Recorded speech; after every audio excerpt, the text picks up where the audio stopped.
Hello, friends. It is time once again for hashtag Real Race Talk. It is the Revved Up Sports Show, your Monday tradition as we do it once again, breaking down the world of motorsports and beyond in Texas and reaching out to the extremes of everywhere around the country. Glad you guys are with us. Showtime Bobby Chaffee is down south. We're in the central part of Texas. I'm a little bit further up north. Take Austin. Bobby's a little bit further down. I'm a little bit further up. That's how we do this.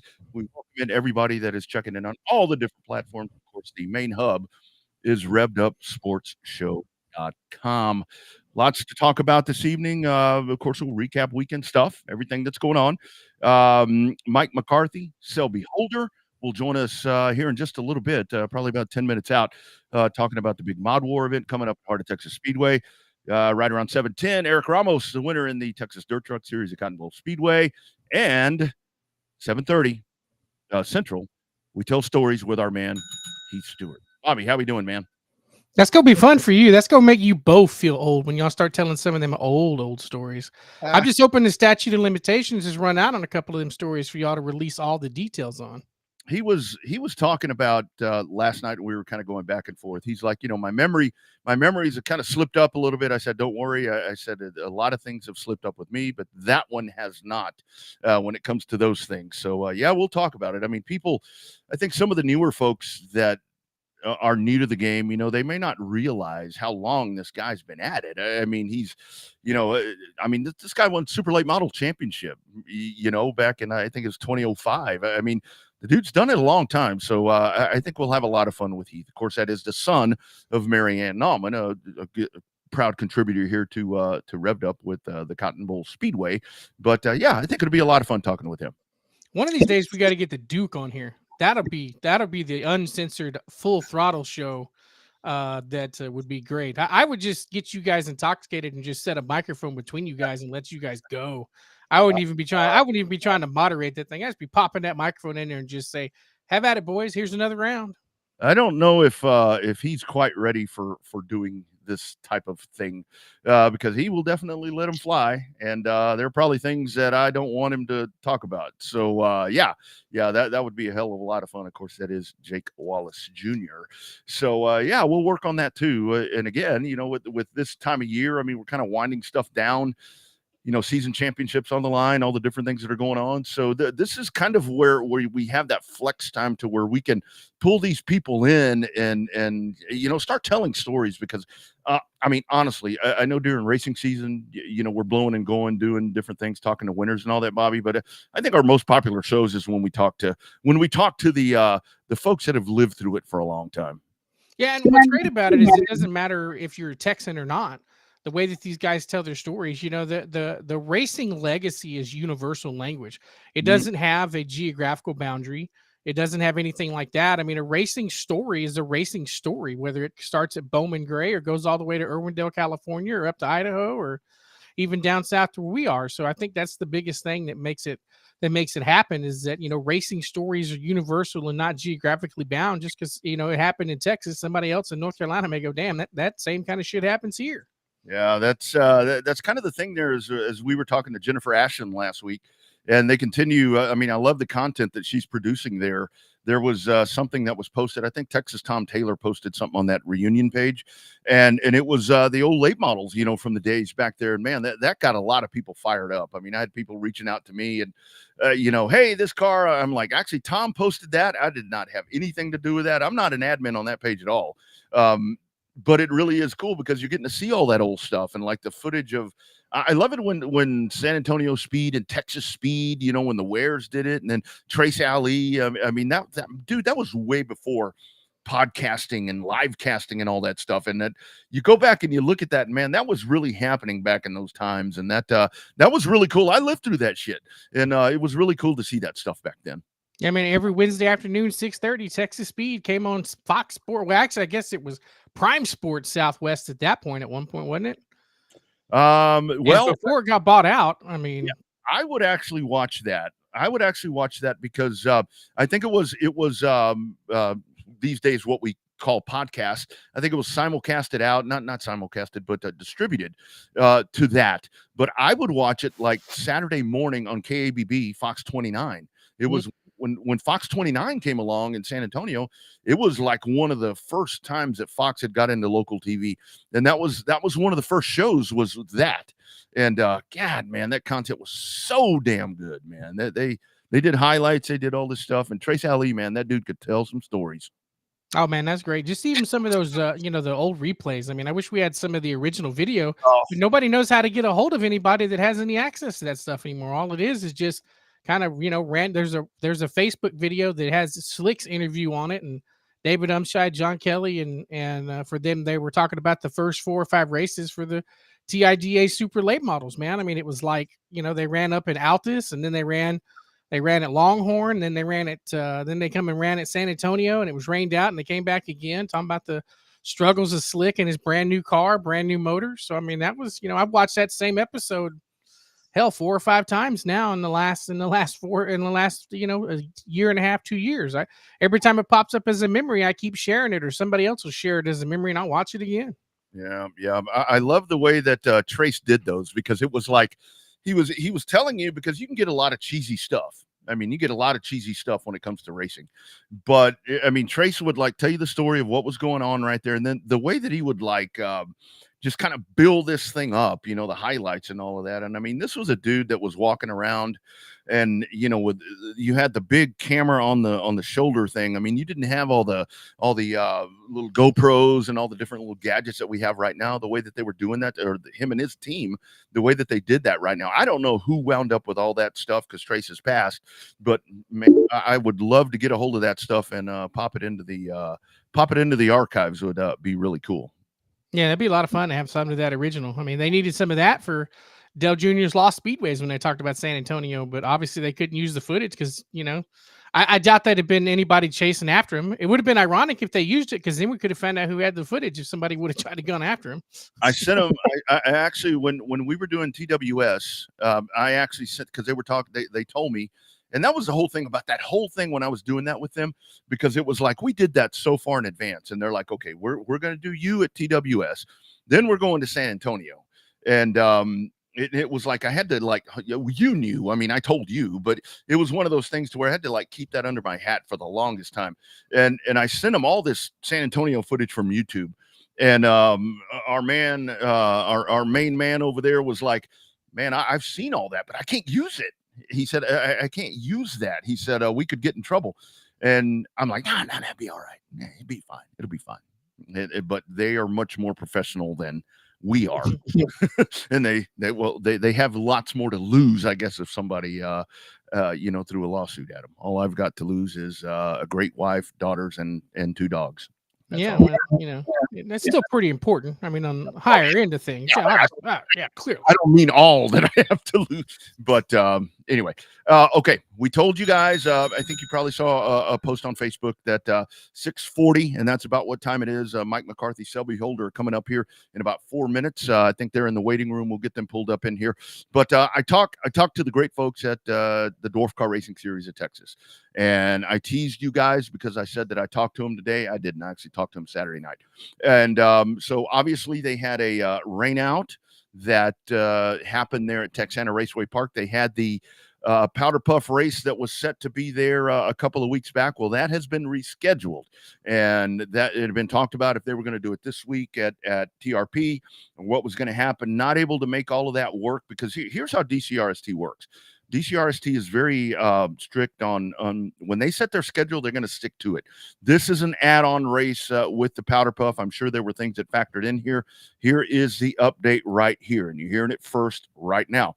The Powder Puff race has been moved to the Outlaw 34 weekend at the South Texas Race Ranch. That will happen Saturday night, December the 14th, as a part of that $3,400 to win factory stock race at the race ranch. So there you go right there. The ladies will duke it out at the race ranch. So it's going to get Western, Bobby, with the ladies.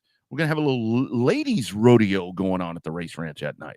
And the ladies getting Western. That could be like a tagline right there. Although I guess depending on what side of town you're on, that could mean something totally different down there in Corpus. Yeah, man, I was in that vicinity the other day by mistake, and man, I got a hold of some food that really kind of messed around my stomach. I had something that happened to me that never happened before. I'll tell you that story at the end of the show. But my man Owen Pittman's saving the day once again, so we'll talk about that.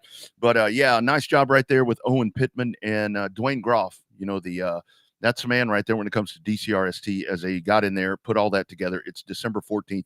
We'll talk about that a little more coming up at 7:25. All right, let's dive into our massive guest line that we have going on right here this evening. We got a big one that's going to be happening this weekend out at Heart of Texas Speedway. Of course, it's one of the finest racetracks that you're going to find in the country. It is the Mod War 100, $50,000 to win right there, coming up at Heart of Texas, and we got the men that make that stuff happen out there. It's Selby Holder. He's over on the right side as you look at this, and of course our man Big Mike McCarthy over on the left side. Gentlemen, how we doing? Doing good. Look at that. They're even in unison the way they answer. I know. Look at that. Golly. Hell, we can't do that. Man, I thought we had a couple of racing guys on here, and damn, we got the Judds. They sing. Yeah, we ain't singing. Yeah, we ain't singing. So let's fire it off. I'll go to you, Selby, first. How did all this come together? Because this isn't a Heart of Texas on the original schedule, but this event comes up. What were the workings right here to make this happen? Chase Allen had kicked the notion of this race around, and we kind of run the numbers and through some various sponsors that stepped up to make this thing happen, and the commitment by Jerry and John and David to put this show on. We kind of pulled the trigger right before the Dome race last year that we would commit to doing this race. And from there, it's just transpired to, a ton of interest, a ton of entries, and just a lot of behind the scenes work that goes along to make this race happen, and a little bit of help with Mother Nature, and we should be great. No doubt. Yeah, no doubt. The weather looks good for once for there at Heart of Texas. So, Big Mike, we'll go to you next. In terms of the overall, the appeal, right? Like we saw it in the Dome with the Heart of Texas heat race number 3 or whatever it was, and all of that, which is invaluable in terms of publicity and advertising for Hot. But in terms of this overall appeal, I mean, this is a huge race. This adds an extra layer to the onion that showcases all that is about Heart of Texas Speedway in the 56, 57 years it's been out there. Well, with all the sponsors they put together, and I'll give Chase credit. He went out there and got to work and got cars signed up. Got 192, almost 200 mod drivers, 55 sport mod drivers, and I think what are we up to? 37 junior limiteds. Yep. So we're looking at 280 cars now. We're going to pack the pits. We got a bunch of stuff planned, and all that can be found on our website under the schedule. It shows what we're going to do at each night. There's a pit party on Wednesday. There's a kickball tournament after the races on Thursday and Friday. We got a lot of stuff planned, not just the races. So I think with all the people that are going to be hanging around, we're going to have some fun. And Selby, I'll go back to you. I mean, I think this is one of those things when it comes to modifieds. Obviously, you've got different modified groups that run, but that's really what's happened right here. Is that not only you're going to bring the Texas folks in, whether it be north, south, east, or west, but when you have this kind of purse, I mean, this word has gotten out. Like you said, this isn't something that happened overnight. There are people that are going to be coming from every aspect of the United States to try to take that money home. Absolutely. We have just in the modified division alone, there are 26 states represented: Florida, California, Arizona, North Carolina, Minnesota, Missouri, Nebraska. I mean, I could go on and on and on. Arkansas, Arizona, Oklahoma, and of course, quite a few numbers of them from Texas. But when we sat down and we kicked this around, we've got a combined set of rules. Whether they're an IMCA car, or they're a USRA or a USMTS or a UMP or a WSOTA mod or anything in between, we've got a good set of rules that I think is going to make it very competitive for all of them. And then, the good thing about it is a lot of the Texas guys have raced this track. A lot of the other ones haven't, but the hot shoes that are coming to try to tame this quarter-mile high bank, it's going to take them a little bit, and that's what Wednesday is for, is to give them a couple of hours of practice to do what they want to do. And then we're going to qualify them in. And then with the Race on Texas and Chris and the guys, they've stepped up, and, we're doing the King of the Kings All-Star race, capping off that Wednesday night before the pit party with, 10,000 to win, basically 20-lap King of the Hill type thing. So kind of who's the best guy out there today is going to be able to take home that cash. It's awesome. There's a lot of stuff happening in a couple of days. So either one of you guys can answer this one. In terms of putting it on the schedule, it obviously, you guys have a unique position where you run on Friday nights. So you guys have to be finished so you don't go head-to-head with high school football there in Central Texas because it's massive, right?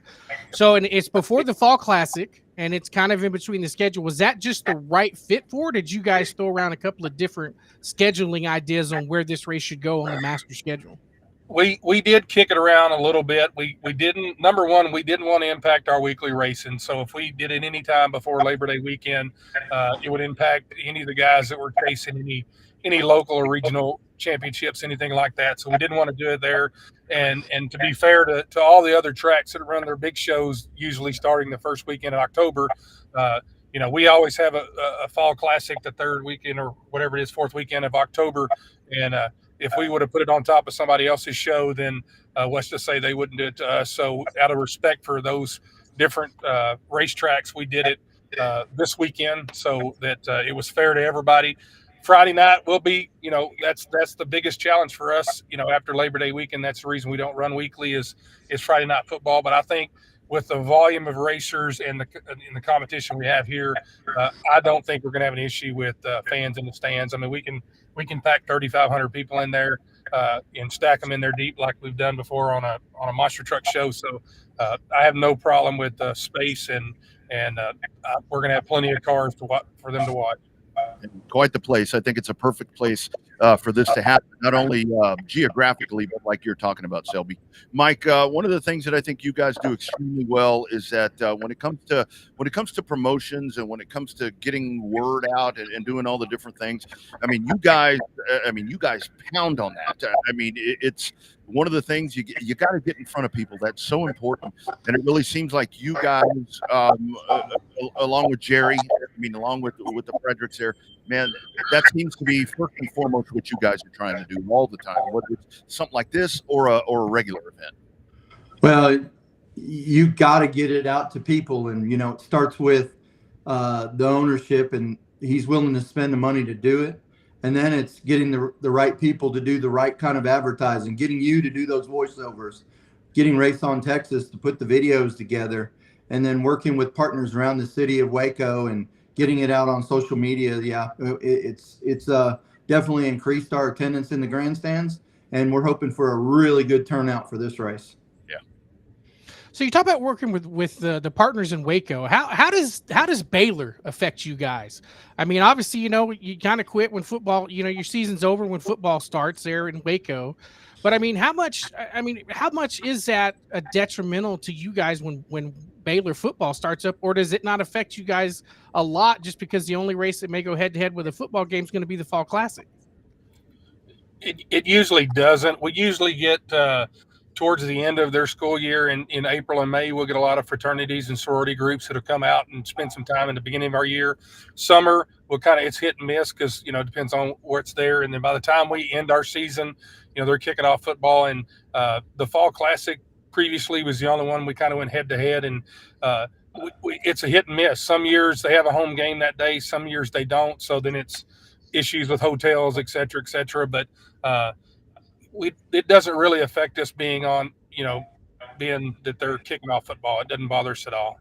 Yeah, I think more with you guys, from the guys that we've had on this show and the drivers that I know that race over there, it's probably more high school than anything else. Yeah, you've got whether it be JV or whatever the case. So for this weekend right here, I'm really curious to know, for you guys being direct at the track, how many drivers have reached out directly to you guys? I mean, I know, like I said, it's a separate promotion thing, but your event, I mean, how many people are bombarding you guys, asking questions and rules and all the different things here? I literally probably get 15 or 20 text messages or voicemails or calls a day for the last 2 or 3 weeks. Because, if you click on the website, my phone number's on there, which, rightfully so. And 99% of the time I can answer their question. We've had a number of drivers that have registered and then for whatever reason, financially or whatever, are not going to make the show, and they've sold their spot to somebody else. Some of that's that, but some of it's clarification on rules of a junior limited or the B mod, which is a limited. It's basically a limited modified or a B mod. So we've got a combo rule for them to run. So they got to pick what they are, and what tire they're going to run is determined by what type of car it is. So checking wise, it'll be fun, but we got some good guys that are going to be here to tech these cars as well. And I have a history with teching too. So yeah, a thing or two. Just a little bit anyway. So, Mike, talk about the history. Those that don't know, because we've expanded the reach of the show a little bit. Talk about the history of Heart of Texas. It's not just, this is, like I said, it was 56, 57 years of existence of this place. It is the Central Texas Speed Royalty Racetrack, is the way I like to call it. It's a palace because they've been running for a long time. It's one of the few racetracks in Texas that has a wall of fame there with all the past champions and special contributors. So those that aren't used to knowing the name Heart of Texas Speedway, give them the Cliff Notes version how special that place is. Well, I'll start off by saying we have a full list and full wall of fame that we've got to find some more room for moving forward at this point, because there's been a lot of good racers that have raced on the track at Heart of Texas. It's not an easy place to win. You got to get on that racetrack and you got to figure it out. I've only seen a few people come in and race on that racetrack and first time out do real well on it. So it wouldn't surprise me if we don't have a local guy who's run quite a few laps do real well in this race coming up. That'd be all right there. That'd be really cool. Guys, before we wrap up, how cool for y'all that you mentioned Junior Limiteds a couple of different times right there. How cool that those kids get to be a part of this, because you guys just do one hell of a job when it comes to that class, because that's, like I've said, the class in dirt track racing, that's the one that's going to grow, something like that. How cool that those, man, this is a massive stage these kids are going to get to be on. How great is that for them? I think that's exceptional that you're doing that. Yeah, we kicked that around. Chase had called me and goes, "Hey, I'm thinking about, I want to add these guys," and we kicked it around and two things. One, we want to showcase their talents. These kids have raced hard, whether it's been at this racetrack or in numerous other ones. We started the Junior Limiteds here locally, and with 3 or 4 cars is all we had the first year, and this year we've had 18 to 20, and a lot of other tracks have picked up the rule package, and it's been consistent. We don't change it, but being able to be on a stage like this, being able to see the other types of cars that they could progress into, see their icons, talk to them, ask questions, shake their hands, take a photo with them, I think is fabulous and great. The parents, for the most part, have been great to us all year long. And as you've kind of coined them, the stars of tomorrow, 100% they are. They are. For sure. All right, guys. So where's the best place to get all the info for Mod Wars this weekend? Is it on the Mod Wars Facebook page, y'all's Facebook page? Where's the best place to go for all the latest updated information that should not include a rainout for once here in 2024? No. If you go to the Mod Wars Facebook page, every bit of that information is there. Every bit of the information is on our website. Each day's schedule is on our website in the order in which we're going to do it. The racing events, I've updated that yesterday to make sure everything was up to date. There is no modifications or changes at this time. Weather would only be the thing that would impede that, but weather looks great for us to get this event in and crown us an inaugural, Mod Wars 100 champion come Saturday night. Gonna be a good one. Lots of money. Do you have something, Mike, or who was that? I thought I heard somebody say. Yeah, I'd like to list some of the sponsors. Chase put a bunch of sponsors together for this. Three platinum sponsors is, of course, Race on Texas, Wildy Arms, and EMG Fleet Mechanical. Our pits will be taken care of Smiley's.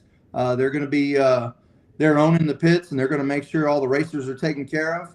The Gateway Dirt Nationals, David Leach Construction, and JBC Construction Equipment, and Hawk Farms. And then we got a list of heat race sponsors: Dirt Defender, Speed Secrets, Weir's Machine, Penske Racing Shocks, Kaiser Manufacturing, Day Motorsports. The folks down at I-37 are having a $10,000 to win, and they're going to sponsor heat race number 1. When is that race? Down in December.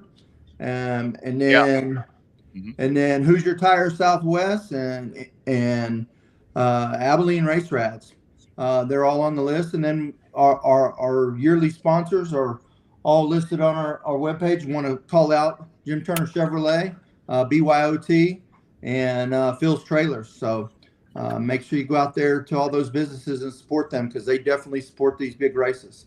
Absolutely. A lot of great folks that make it happen, and it does take a lot to get that done.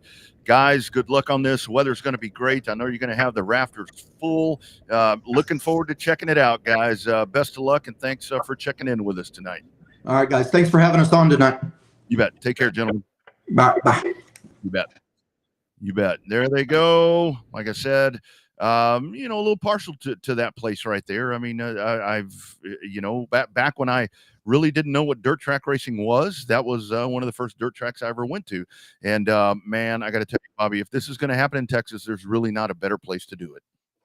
No, there's not. I mean, the centralized location, I mean, everybody that's not from Texas is going to learn pretty much how damn big Texas is. With it being pretty much centrally located, the closest you can get to literally, I mean, we call our area around Austin Central Texas, but realistically that area up in Waco, they call it the heart of Texas. Yeah. That's why the racetrack's named Heart of Texas. But it's pretty dead center in the state. And that's, you're looking from border to border. If you're coming from Arizona, you're looking at 8 or 9 hours to Waco. You're coming from Louisiana, you're looking at another 8 or 9 hours to Waco. So it's, north to south, about the same. So it's, no better place to showcase the old sleep at the wheel song, miles and miles of Texas, plenty of windshield time for you, but not to deter you guys from coming, both as a racer and a visitor and a spectator to that race. So that's going to be one hell of a showdown. I'd be watching it, but I'll be at my own racetrack, racing this weekend myself finally. So it'll be a fun race to watch. We'll be able to catch the replay for sure. Yeah, I'm hoping to hopefully snag the winner of that next Monday. But, of course, that is all to be determined right there, because there's going to be a lot of obligations for whoever wins that after that. Want more details about that race that's coming up, the Mod War 100 at Heart of Texas Speedway? Here's what you're getting into right here. Where only the best dare to compete. $50,000 on the line. A prize that will change lives forever. This is the ultimate test of skill, speed, and courage. Who will rise to the top? Who will claim the glory? Witness the clash of the titans. Witness the Mod War 100. Victory awaits. Are you ready? It doesn't get you fired up. I don't know what else you need right there. Like they were talking about. I mean, you've got, I hadn't heard that part, 26 states that'll be represented right there. And for all of those guys and ladies to make their way down here to Heart of Texas Speedway, that if you're going to be traveling 35, I've talked several different times here lately that traffic is better in Waco. I have a feeling Friday and Saturday, maybe even Thursday, because they've got the free pit party and all that. I have a feeling traffic could be a little bit of a bitch once you get a little bit further past Waco. Because if you're traveling to they say Waco, but it's actually about 6 or 7 miles past. But you can't miss a place right there on the right hand side. 935, yeah. Yeah. I'm trying to see. There is a Baylor game that weekend. Trying to see if they've announced the time for that game or not. But that ain't gonna affect them. They ain't worth shit anyway. So yeah, that I think what you're gonna have right here is that you're gonna have. I mean, there are gonna be so many people, I think, that are gonna be traveling in, and I think that's where, like they were talking about it. I think one of the bigger things may be, well, I mean, Waco. You know, I know a lot of people kind of like to talk crap about Waco, but I mean, there are plenty of hotels. So, and that's the other thing. They're within close proximity right there. I mean, the Baylor folks, that's going to be, you know, I think if it was, I don't know if it's Big 12 time, but if it was a rival thing, I don't know. I'm trying to find it. I still haven't found it yet. But so, you know, I don't know what may happen with that.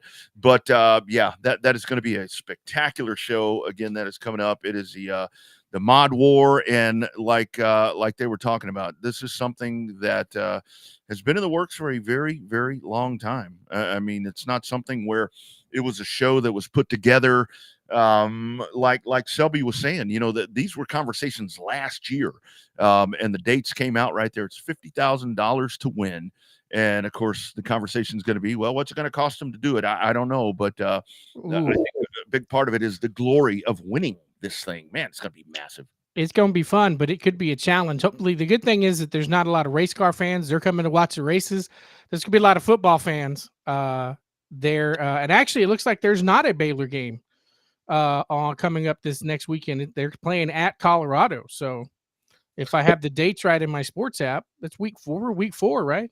Well, yeah, you might have about 10 people that go down there to see Coach Prime. So yeah, I think they're going to be totally just fine. And I love that question that you asked right there, because that really is one of the things I remember back in the day of Austin. You know, when Austin was a Friday night track, to where, I mean, the season had to end, you know, when high school football started, because, and again, back in those days, very different time. But I think right now it really is any racetrack, I think in Texas, maybe the Kennedale folks could prove me wrong.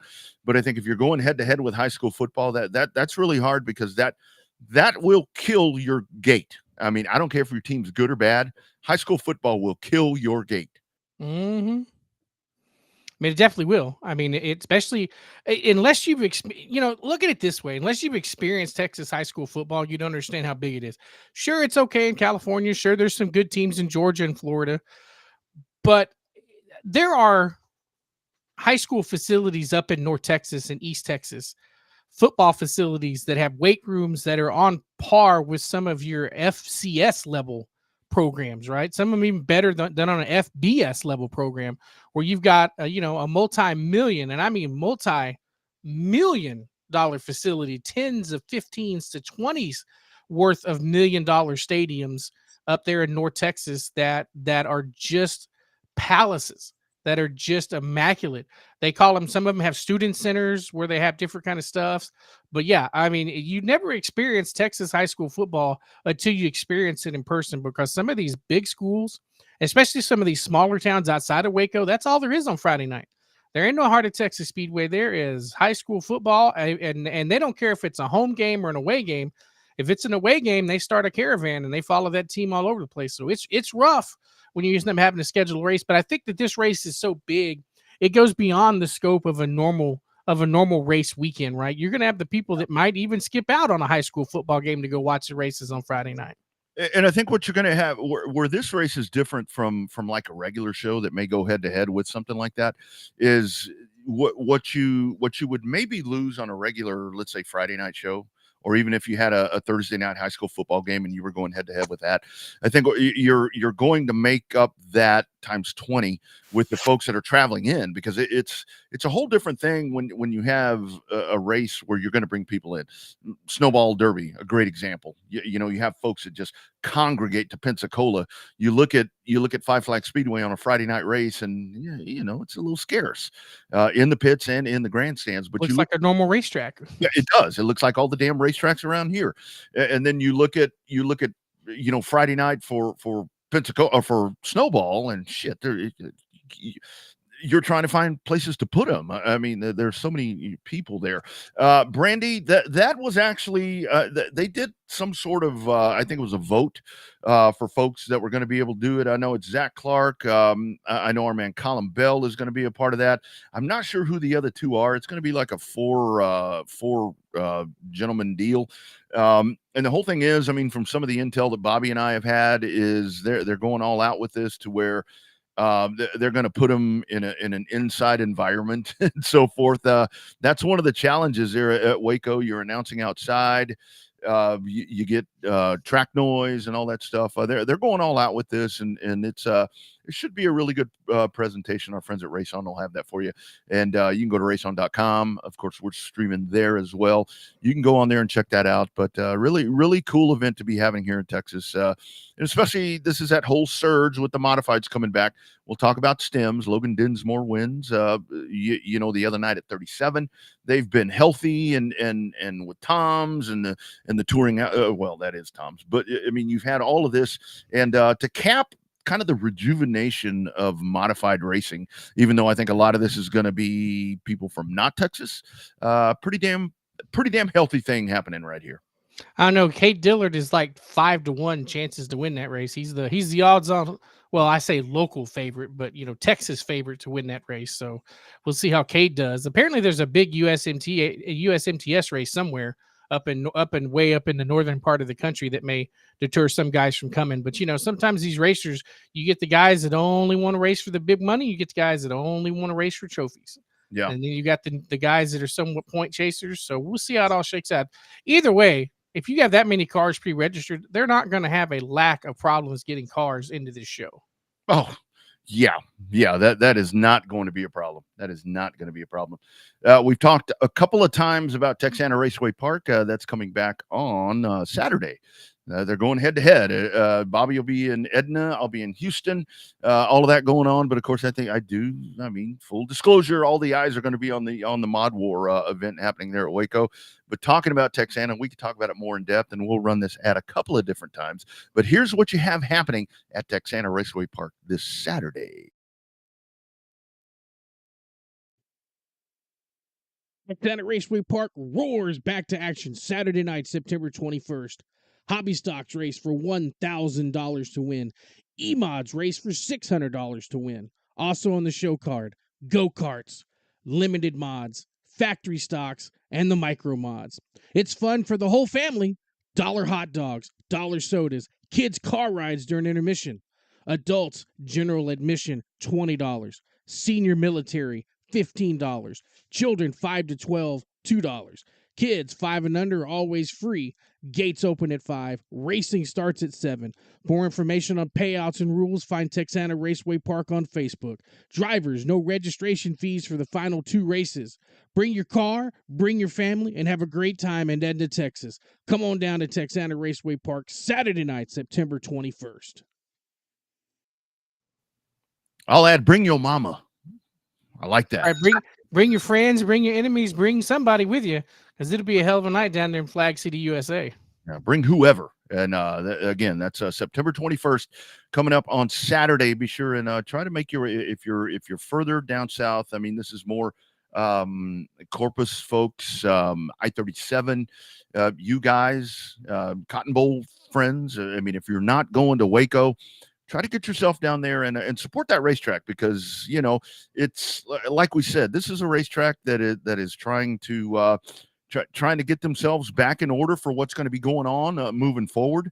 And I think if you go out there and you support them and you give them a great count and you get a good car count and all this stuff, I think this is probably something that Cord and whoever's going to be the next people in line, if they see that, that's only going to make them say, okay, this is something we need to keep investing in. Yeah, I mean, it's definitely, it's no doubt, it's not I mean, it's not so much an experiment, right, if you will, with they've got a proven formula that has worked in past times down there at Texana. So it's a proven formula that's worked. So they're working on some stuff behind the scenes that I've been privy to. We'll have a lot of good times down there this coming up weekend. Got some good names coming. Like you said, Mod Wars is going to be the one that's taking all the headlines and all the stuff like that. But it'll be Edna, Texas's chance to shine down there at Texana Raceway Park. So it should be a lot of fun. Looking forward to it. You damn right. It will be a good time. We'll run that ad here in just a little bit later on, kind of refresh your memory right there coming up at Texana. All right, let's dive back in as we go back to our guest plethora that we have. The Texas Dirt Truck Series heading out to they were actually at Cotton Bowl Speedway this past Saturday night. And yet another good race, massive car count or truck count, I guess it is. They keep pulling them in, and this time heading to victory lane. First win for our man, Eric Ramos. Mr. Ramos, how we doing, my brother? Oop, I think we don't have him there. Might need him to click his little audio link right there. Eric, there may be something down on the bottom that says enable audio. If you can just kind of get the line off of that one, and that will get you hooked up. Let's try it one more time. All right, we'll try it again. All right. Well, that's all right. Well, the Texas Dirt Truck Series, lots and lots. I mean, this is what's been really cool with this series, to watch how they continue to it's like more and more trucks continue to show up, and that's a really good problem to have. It's a good problem to have when you still get more and more coming to the series. You get people that are coming in building new trucks. The racing action is usually pretty good. Every once in a while, you have somebody check out. But you got plenty of characters in that series. You got the Texas Tornado, Tommy Grimes. You got Lightning McGreen. You got Tow Mater. You got Captain America. You got the Minion Truck. So there's a lot of guys that put in a lot of effort to make that a family-friendly and very family-oriented race and a racing series. Sure, they beat and bang. Yeah, they've had issues here and there. You see that. But hell, what racing series doesn't? Yeah, we saw that over the weekend. So it's a really good series. They have a lot of fun, and the races are usually pretty entertaining to call. That's for sure. Yeah, and that's the thing about it. I'm glad you mentioned that, because that is where the Dirt Truck Series does a really good job, because they do. I mean, they're different. I mean, we talk about a lot of stock cars. We talk about a lot of modifieds and limited modifieds and all these different things. When trucks come rolling out at a dirt track, that is something very different. You're only going to see one series. That's it. And when you have that, where they've gone in and really captured some of that stuff that's going to draw the kids in, like I said, the night that Jamie or that Lightning won there at Corpus, I mean, I thought the roof was going to blow off the place, and there's not even a roof there. I mean, people were going ape shit over that win. Yeah, and for those who don't know, basically Jamie Green has his truck painted like Lightning McQueen, rather. They're made famous from the Cars movie, and so every time he's got the little headlight, the little eyes on the windshield and stuff like that. So his teammate is Buster Dean in the Tow Mater car, or Tow Mater truck, rather. So he, when he wins, I mean, he brings out autograph pictures. He's got Lightning McGreen on it. He likes us to call him Lightning instead of Jamie when he's racing.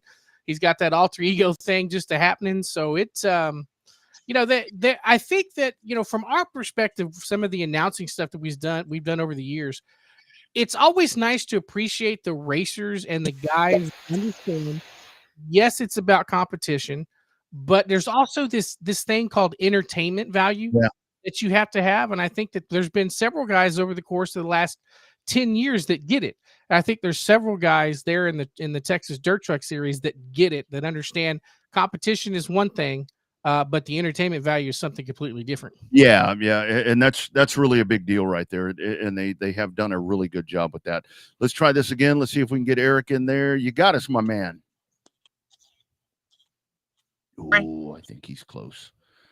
I think he's really close. It might be a connection thing now. Yeah, I think that's what it is. We're going to try plan B. We're going to try plan B. We work on the fly right here. But yeah, that's the whole thing. I mean, the entertainment value when they come into town, and that's the whole thing that I like, that their schedule works out really nice, that they kind of spread out, like there'll be a Cotton Bowl, 2 weeks off, 37, and then there's gaps in there to where when they show up, it's like a really big deal. Yeah, I mean, I think we had 21 at one point, 22 there at Texana this year. Then I think one point last year there was 24 trucks.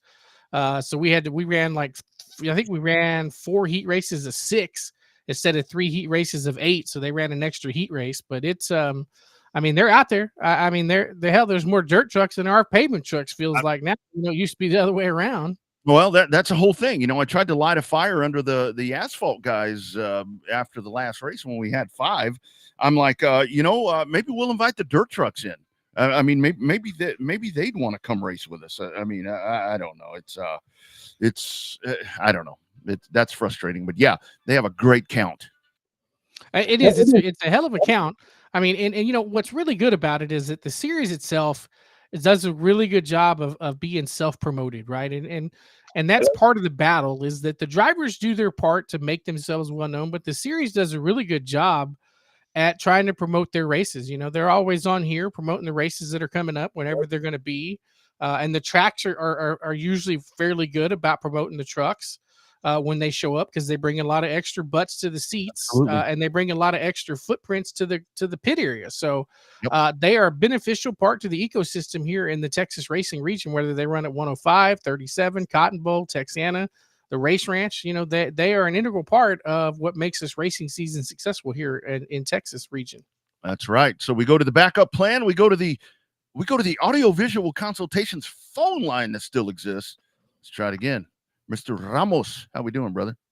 We're doing pretty good. How about yourself? Look at that right there, my friend, on the fly. My man, let's talk about Saturday. First, we've been talking about the truck series. Your thoughts on it, man, to see it grow to what it's doing right now. Just an incredible job that's happening right now with the trucks.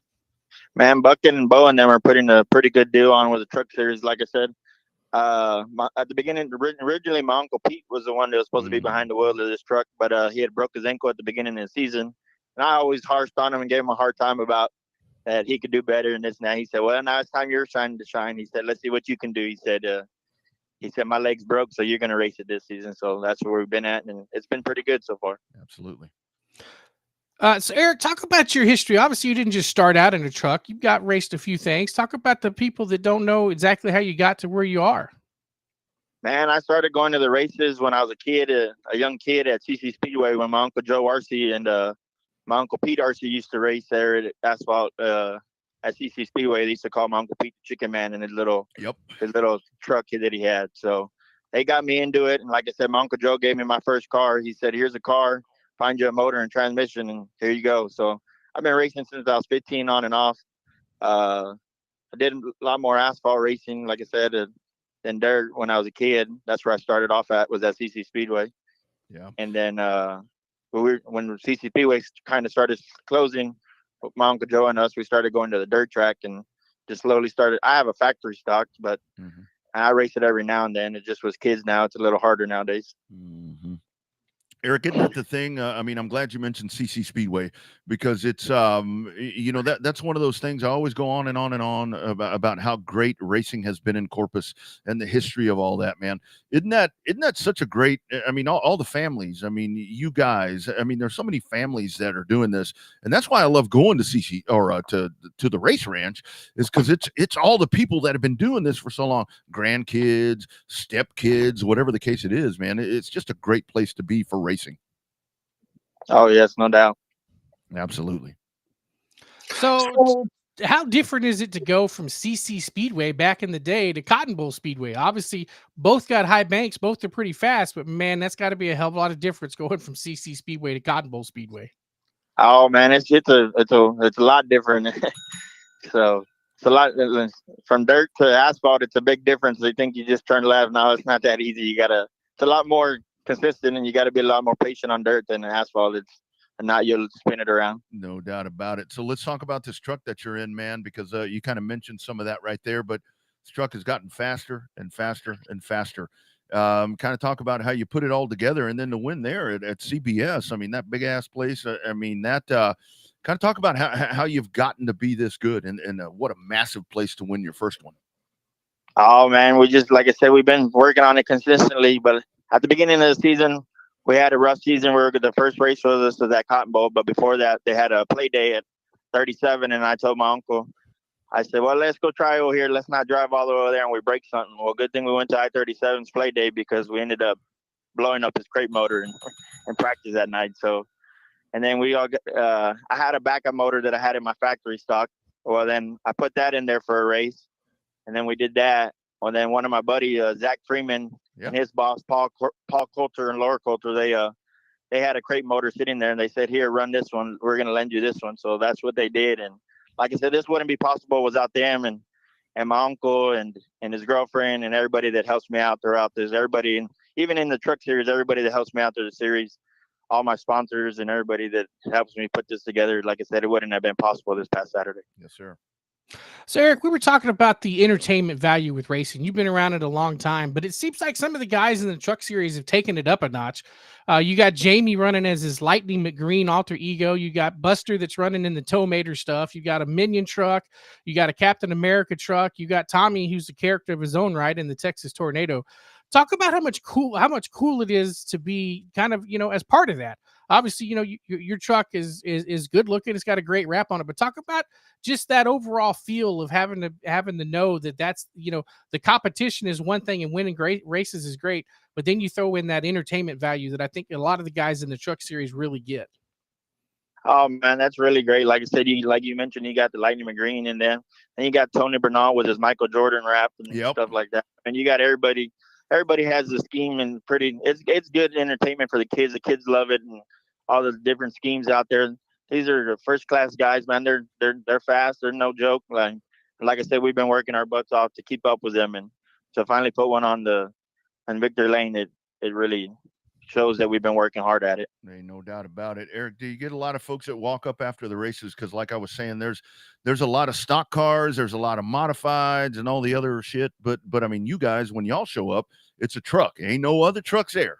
You guys are the only ones. You get a lot of people that come up after the races and they're like, man, maybe they used to go to the pavement track and they're like, man, we missed the trucks, and they want to sit there and look at them and see if it's like the truck they drive. Is that something that brings people to the pits afterwards? Oh yes, sir. You see all these kids coming up to all the truck drivers that we have in our class, and like I said, you see all these kids with a Minion, like you all mentioned, the Minion, the Lightning McGreens. The kids, they like all that, and then get hero cards from other drivers and stuff like that. It's real great on kids, and like y'all said, it's a growing series. We're working on it. Like I said, everybody's working on it. It's a great series. I like it. This is my first year in it, and like I said, this wouldn't be possible without everybody that's helped us. That's right. So talk about the preparation with the truck, dude. Is it one of those where the body doesn't matter as much, or shape of the body? Is it still, I mean, is it easy to set up like a factory stock, or is there a total different science to try to set up one of these trucks?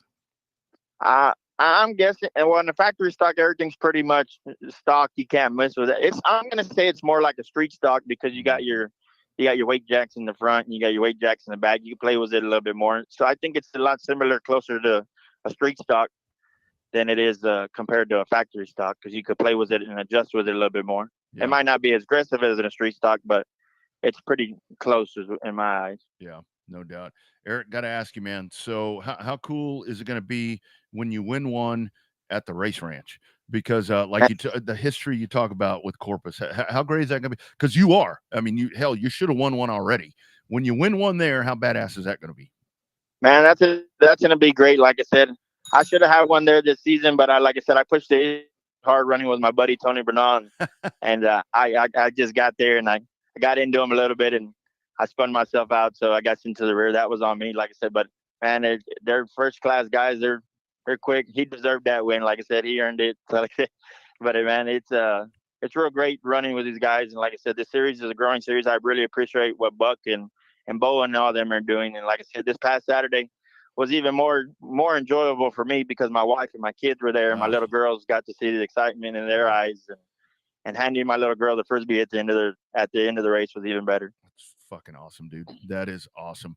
Next race for you guys, Texana, right?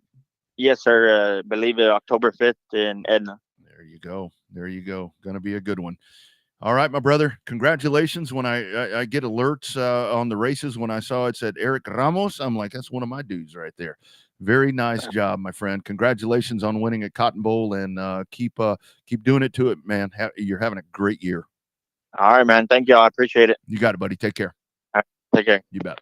There he goes, Eric Ramos, the latest in a long line of winners in the Texas Dirt Truck Series. And he kind of alluded to something right there that this is where to me, like talking to the guys, obviously Dwarf Car Racing Series of Texas kind of, in my opinion, kind of set the benchmark to it. And I was a big part of that series for a lot of years, to where you had that camaraderie thing gets thrown around a lot, but I mean, these series, I mean, the legends over in Houston, I mean, the trucks, it's really what it's all about. I mean, you want to win, you want to beat the other guys, but they really are about promoting competition, it seems like, and putting on a really good show like you were talking about. Well, I think part of it too is like, right, you got to have a reason to go to work other than just the money, right? Sometimes whether you got to find that motivation, whether it's the job you do or it's the people you work with, right? And I think a lot of times that, the people that you race with are some of the motivating factors, because there's going to be times, we've all been there. You're like, man, it's too damn hot. This is too damn expensive. I ain't going to make it. I don't want to do this no more. And then boom, your teammate, your buddy, your series friend, whatever's, come on, get your ass out to the track. You've been doing it forever. Come on here. I'll help pay your pit pass, whatever it may be. When the family comes together, you're more apt to try to continue to race at it. And I think that the truck series is one of those closer knit racing families where I think that it shows, they're close. A lot of times the races are close. You'll get one or two races where somebody checks out, but that's normal. That happens. But I think that the guys are all pretty close together and pretty close knit. Like you said, they all come together. If they need something, we've seen it in the past where somebody needs a motor, somebody else will give a motor, or a backup motor here or there, a shock, a sway bar, whatever the case may be. We've seen it all over the place. And it feels like the truck series still has that it factor, if you will, about the other reason on why you get into the racing and why you continue to go racing. Yeah, there's no doubt about that, and they really do. I mean, they do a great job, and it's been really fun to watch Eric because like you said, like you asked him, and then he talked about it. He's been around for a long time. I mean, it's one of those things to where it's like, but not in this series. I mean, not in this division. And it's like, folks may see him and it's like, oh, it's a new driver. Well, no, he's not a new driver. I mean, he's come in and they have really done their homework, and they have this thing put together and just doing really good things. And I think I'm glad that the truck series has gotten to where it's gotten, because it really looks like moving forward. I mean, that's one of those things where I seriously question, and Buck and these guys, I've never said this to them, but as this thing started out, I mean, I'm like, I really don't know if this concept is going to work, but I'll be damned. I mean, prove me wrong. I love it. I mean, they are just blowing it out of the water right now. It's been 4 or 5 years now since it started, at least. I think it started before the pandemic. Mm-hmm. So I think they've been in operation, 4 or 5 years. Hell, maybe even 6 years by now. Been around a hot minute. Yeah, they have. They have good stuff right there. Quickly checking the text line before we jump over to Heath Stewart. There's Buck checking in. Congratulations there to our man Eric Ramos. A really good job right there with him, and wonderful group of racers. Yes, absolutely, they sure are. That is what it's all about right there. Again, before we dive in with Heath, as promised, once again, if you missed it on the get-go right there, the Powder Puff race for the Dwarf Car Racing Series of Texas that was scheduled for a couple of weeks back over at Texana Raceway Park. They got affected by the weather. That has been rescheduled. New location new location. That's going to be over at the South Texas Race Ranch, a part of the Outlaw 34. So, and that's not a DCRST race. That is only for the ladies. And that was one of the things that Dwayne was really clear. And I think I've heard Rachel talk about it, to where they wanted to be really clear to where this was all about the powder puff, not the guys, not any of that. And I think on that platform, being a part of that race where factory stocks are going to be coming in, and it's not a night consumed by 8 or 9 classes. I think that's a great night to be doing that. It's going to be a lot of fun down there in Corpus. Those season-ending races they've got, the South Texas area has a lot of really good racing action coming up. When you take in the shootout, you got the shootout coming up, and then you get Thanksgiving off, and then you go down to I-37 for their big Money to Race win. Weekend after that, boom, you're down there down at the race ranch for that big race. So keep your calendars open. If you're not going down to the Derby, keep your calendars open for a couple of race weekends coming up in South Texas at the end of November and the first part of December. That's right. Thanksgiving at the ranch, and then post-Derby at the ranch over in Corpus Christi. All right, let's dive in. We're going back in. We're going audio only right here. We're doing it 2 times tonight. See, we can still do that. We still have that technology to be able to do that. Diving in, talking to one of our favorite dudes. I mean, one of my favorite guys. Hell, I chased him for a lot of years and learned a lot of things from him. Going to jump in and tell some stories. It is our man, Weberville, Texas, now where he resides. Heath Stewart, how we doing, my brother? Pretty good, guys. How y'all doing? Doing well, my man. What's going on this evening, man? What talk about your race weekend? You race this weekend. How'd it go for you, man? You know, we didn't have a bad weekend. Finished second, not exactly what we wanted, but it's better than we've done the last few races. So the car wasn't tore up and no damage. So it was a pretty good night. That's the main thing. So, we were hoping you'd be, actually, let me phrase that. I was hoping that you'd be on video, Heath, just because I could want to see you and Rodney blush at the same time if we hit one of the old stories that neither one of y'all really wanted to tell. So anyway, but it's fine that you're on the phone. We still make it happen the old school way. So Rodney and I alluded to at the beginning of the night that you have raced for a long time and you've raced a little bit of everything. Thinking back to your archive, what is the first memory that you have of being at a racetrack? Do you remember how old you were and what you were doing? Oh, I think we lost him. We'll get him back right now. There we go. I think we got him. You there, my man? Nope. One more time. I heard him blip off, but all right, we're going to do this, and then we're going to do that. How about that, Heath? We got you, man. Okay, well, we're going to try it again. We're going to try it one more time. We lost him there, but stand by. There's a good look right there at Heath's car. And, man, that was a question I wanted to hear right there, but we'll ask it here in just a second. Again, BC, hold on one second here. Getting in a quick text message, and we'll go the other direction with him. Oh, have him call us, right? Yeah. Yeah. Every now and then, that's a whole thing. That's why I don't get rid of the good old Revved Up hotline, because you never know when you're going to need it, depending on some circumstances. So we'll wait on Heath here in just a second. Well, if he's in Weberville, he ain't got no internet service and cell service anyway out there. So yeah, well, that's all right. We'll try the backup plan and see if we can get him. And as a matter of fact, I see the old hotline hitting it up right now. So we'll try it once again. Heath, do we have you, my man? All right, I'm here. Look at that shit. How about that, my friend? All right, Bobby, try it one more time, dude. Bobby had the first one out of the hole. I had the good one. So I don't know how much you heard for it before, but I'll repeat the whole thing. So Rodney and I were talking about it before the show, when the show first started, that you have raced a little bit of everything and raced a long time, and your family's been involved for a long time. So if you can remember, what is your first memory of being at a racetrack, and how old do you think you were when you had that memory? Boy, I would guess the oldest memory I have is probably when my grandfather raced, and I don't know how, it's probably 3 or 4, maybe. I don't know, but he would always give me he'd drink to the end of his beer and give me the last sip. So that was my first memory of racing that I think I can really remember. And it was might have been like Pan American, which I don't even remember the track, but I do have pictures from being there. So Heath, that explains why when you said that your memory gets fuzzy, that explains why right there. God damn it. Come on, Yeah, I Jake. guess so. Too many years. Come on, Jake.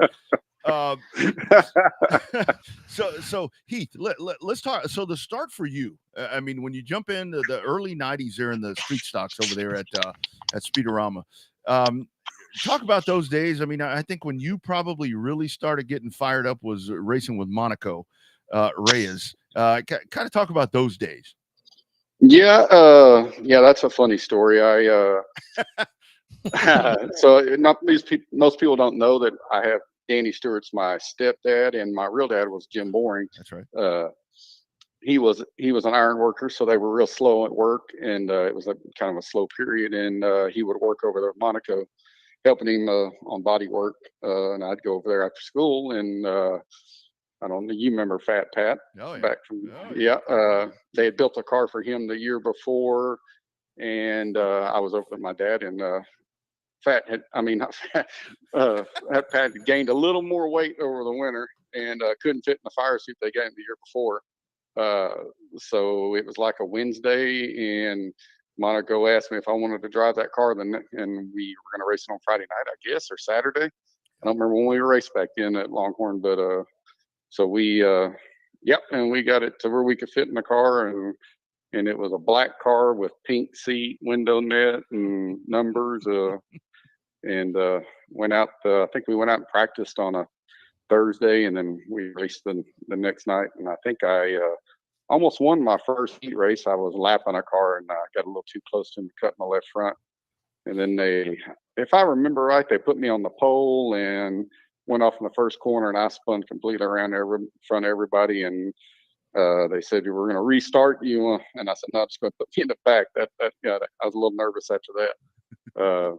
But that was back when we had some major car counts. I mean, we'd have to run B mains, and that was a lot of fun back then. Sure was. So you talk about that though, like obviously racing got more expensive and the purses have stayed the same, and we've had that discussion here and there, and everybody else has. But we often talk about on here the good old days, right? When you were in it back in the good old days, you didn't know it was the good old days. You were just racing because it was a lot of fun. How much different has it changed from back then to now? Is it still the same basic concept of going to the racetrack, competing, and having the good camaraderie with your competitors and your friends and stuff like that? Or was it different back in the day versus what it is now? I don't know if it was different. It was a lot simpler back in the days. Yeah.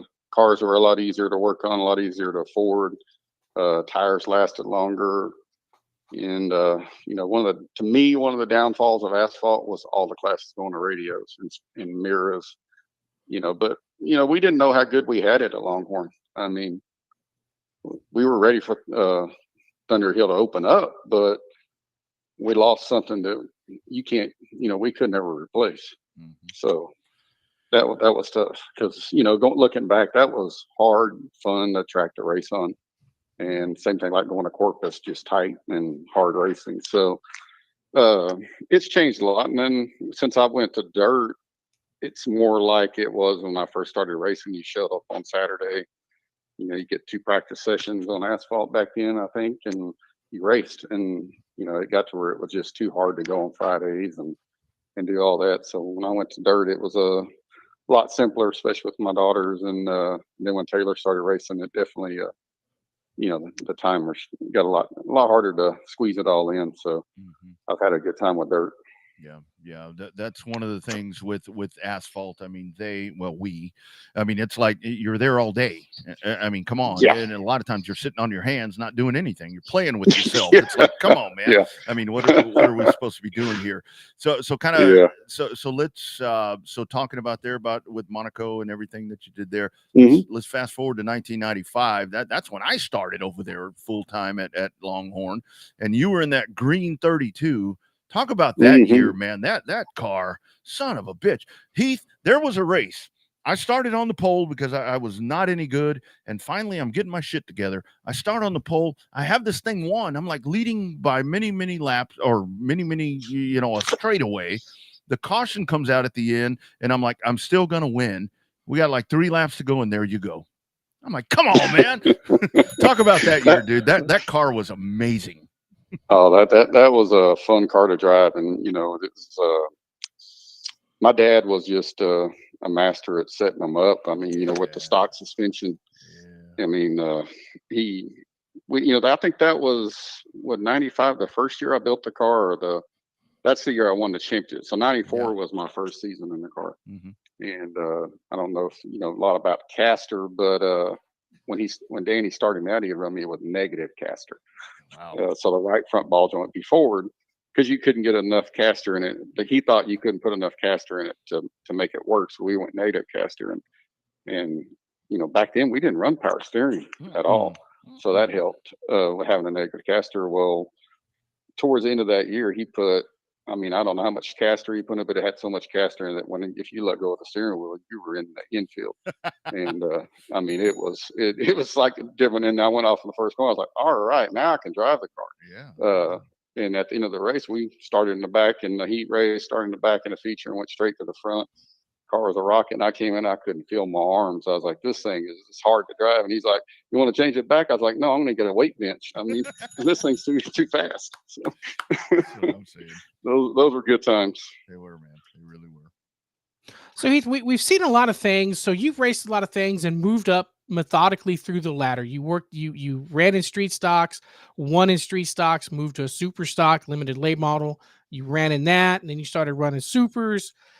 How was it, just a money thing, or was it a development thing for you to determine when it was the right time to move up a class? Versus you see some of these guys that race the same class forever and ever and ever. Like, when did you know that it was the right time? Was it just simply money? Somebody come along, say, here's a bucket load of cash, we're going to run you in supers? Or how did you determine that deal? I don't think it was a money deal. My whole deal has always been that I start out with the minimum equipment I can have for that class because I just don't have the money to do it. And then it takes me a few years to get everything I really need. And then I finally get the car to where it's fast. And then I not get bored with it, but I feel like I need to go to the next stage. And every class I've ever done, it's always taken me 2 to 3 years to get what I need. And maybe to get my, adjusted. I'm not a quick at adjusting to the different driving styles. So, but moving up was just because I guess looking for more of a challenge when I felt like I had it, figured out, and then we move up. So I've been stuck in these sport months for a while now. Hadn't quite got there yet. You'll be fine, my man. So you win a super late model championship.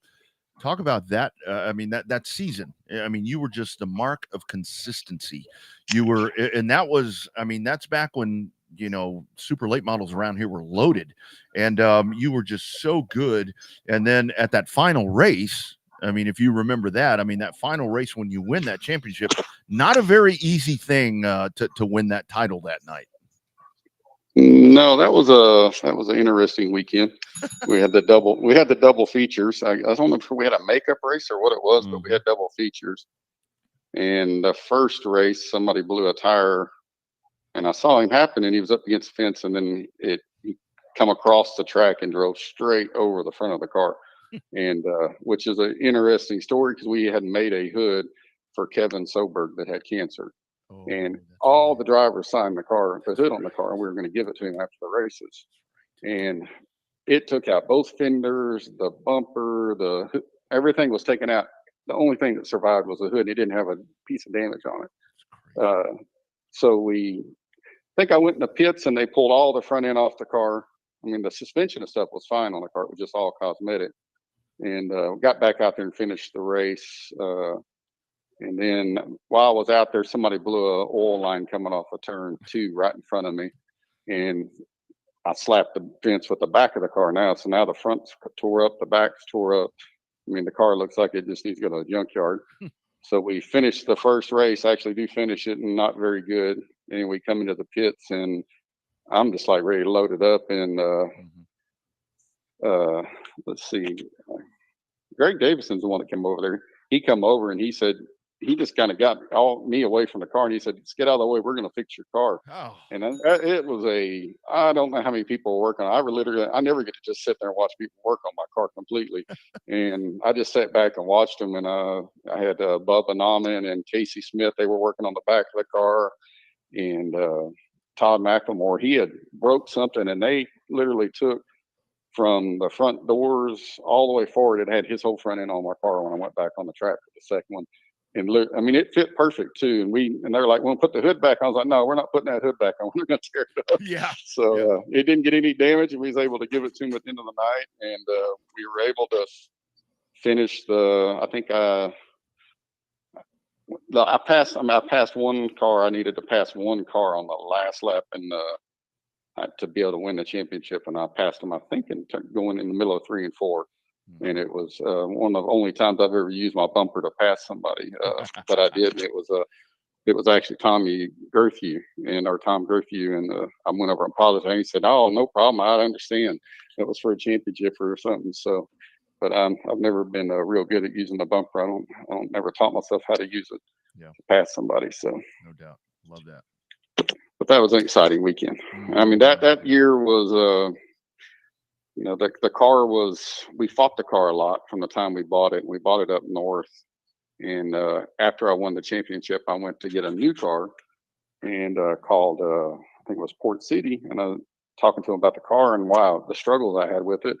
And they went back and they came back and told me, so, well, after everything you just told us, the car is an outlaw chassis. It's not designed to be a template car. Oh my! So you're supposed to be running 50 to 62% left side weight in that car, and we were running like 57. Yeah.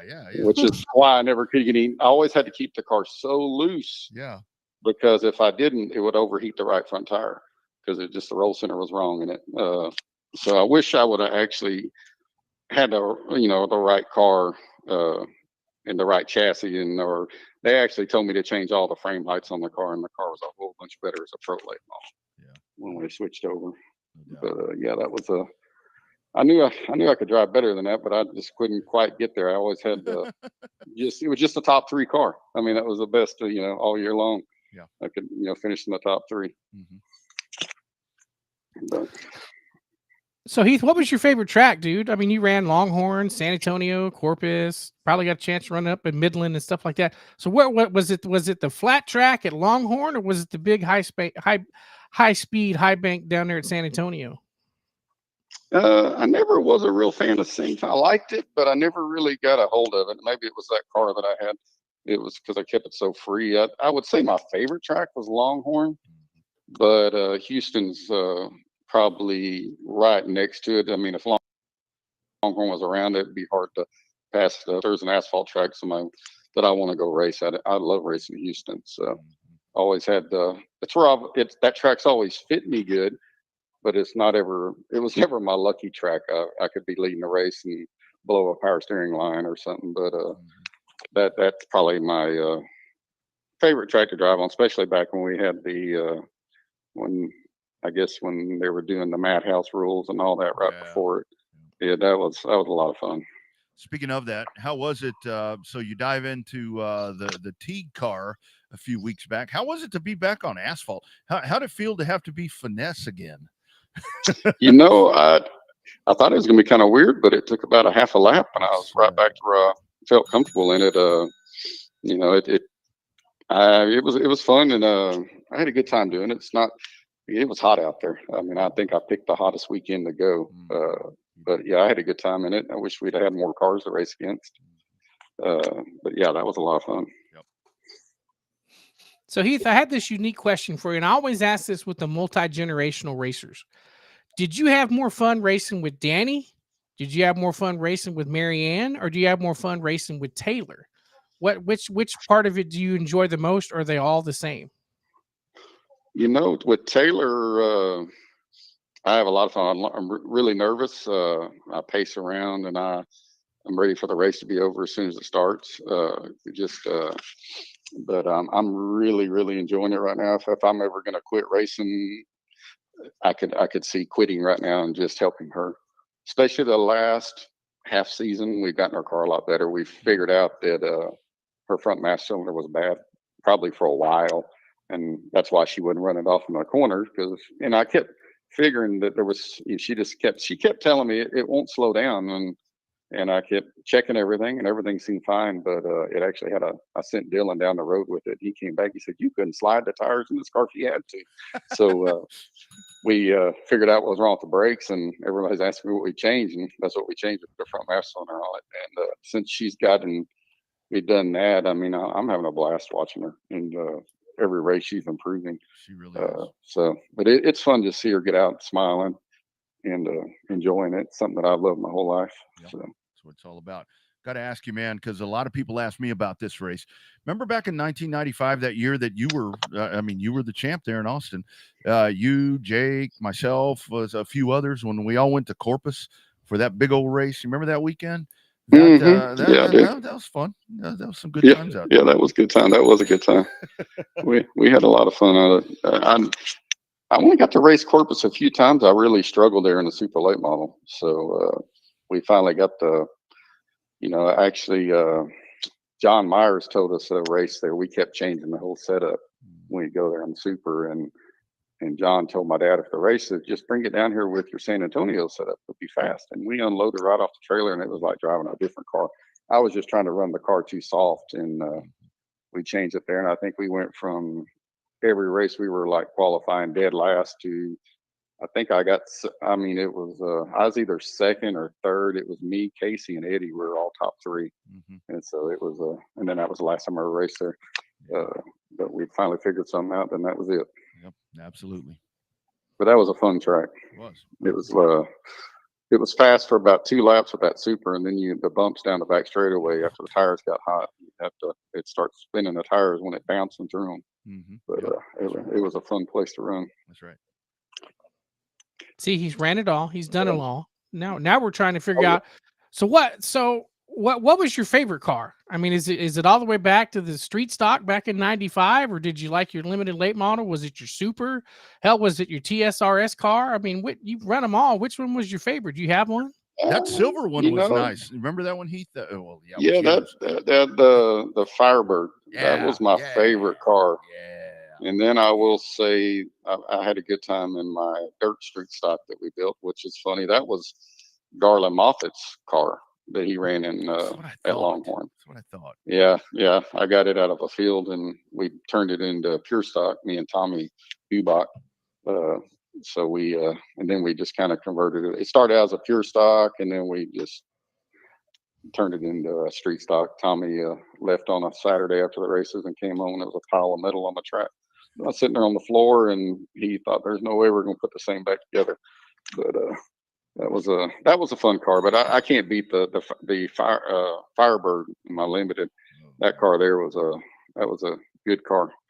It was easy to drive. My dad was building it for himself, and I moved up from the street stocks, sold my street stock, and then he gave me that car, and we finished it. It was a challenge to figure out. It's one of those cars, like the first season and a half, I wanted to quit. And then once we got it figured out, and it was a brake issue that we were having on it. What it was is the rear brake line where you got the rubber line and it's got the T. It was never fully drilled out by the manufacturer. So it had a pinhole so you could bleed the brakes, but as soon as you got and tried to use the brakes hard, it would just have all front brake. Yeah. So once we figured that out, that was a great car. That's crazy. My turn again? Or you turn? No, Rodney's over reminiscing about the good old days. He's got that stargazing in his eyes. If you catch him, he's gonna look up on the wall because he's got some of the old pictures in the studio, them old Novas and that black Camaro that he loved so much before he tore it up in San Antonio. 32 passing me. It's that green 32 going by. So I remember me and Rodney went to a NASCAR race together years ago. Remember that in Atlanta? Remember, you and I had never flown before. Remember that? Nope. Shit? Yeah. When we sat in first class, they put us in first class.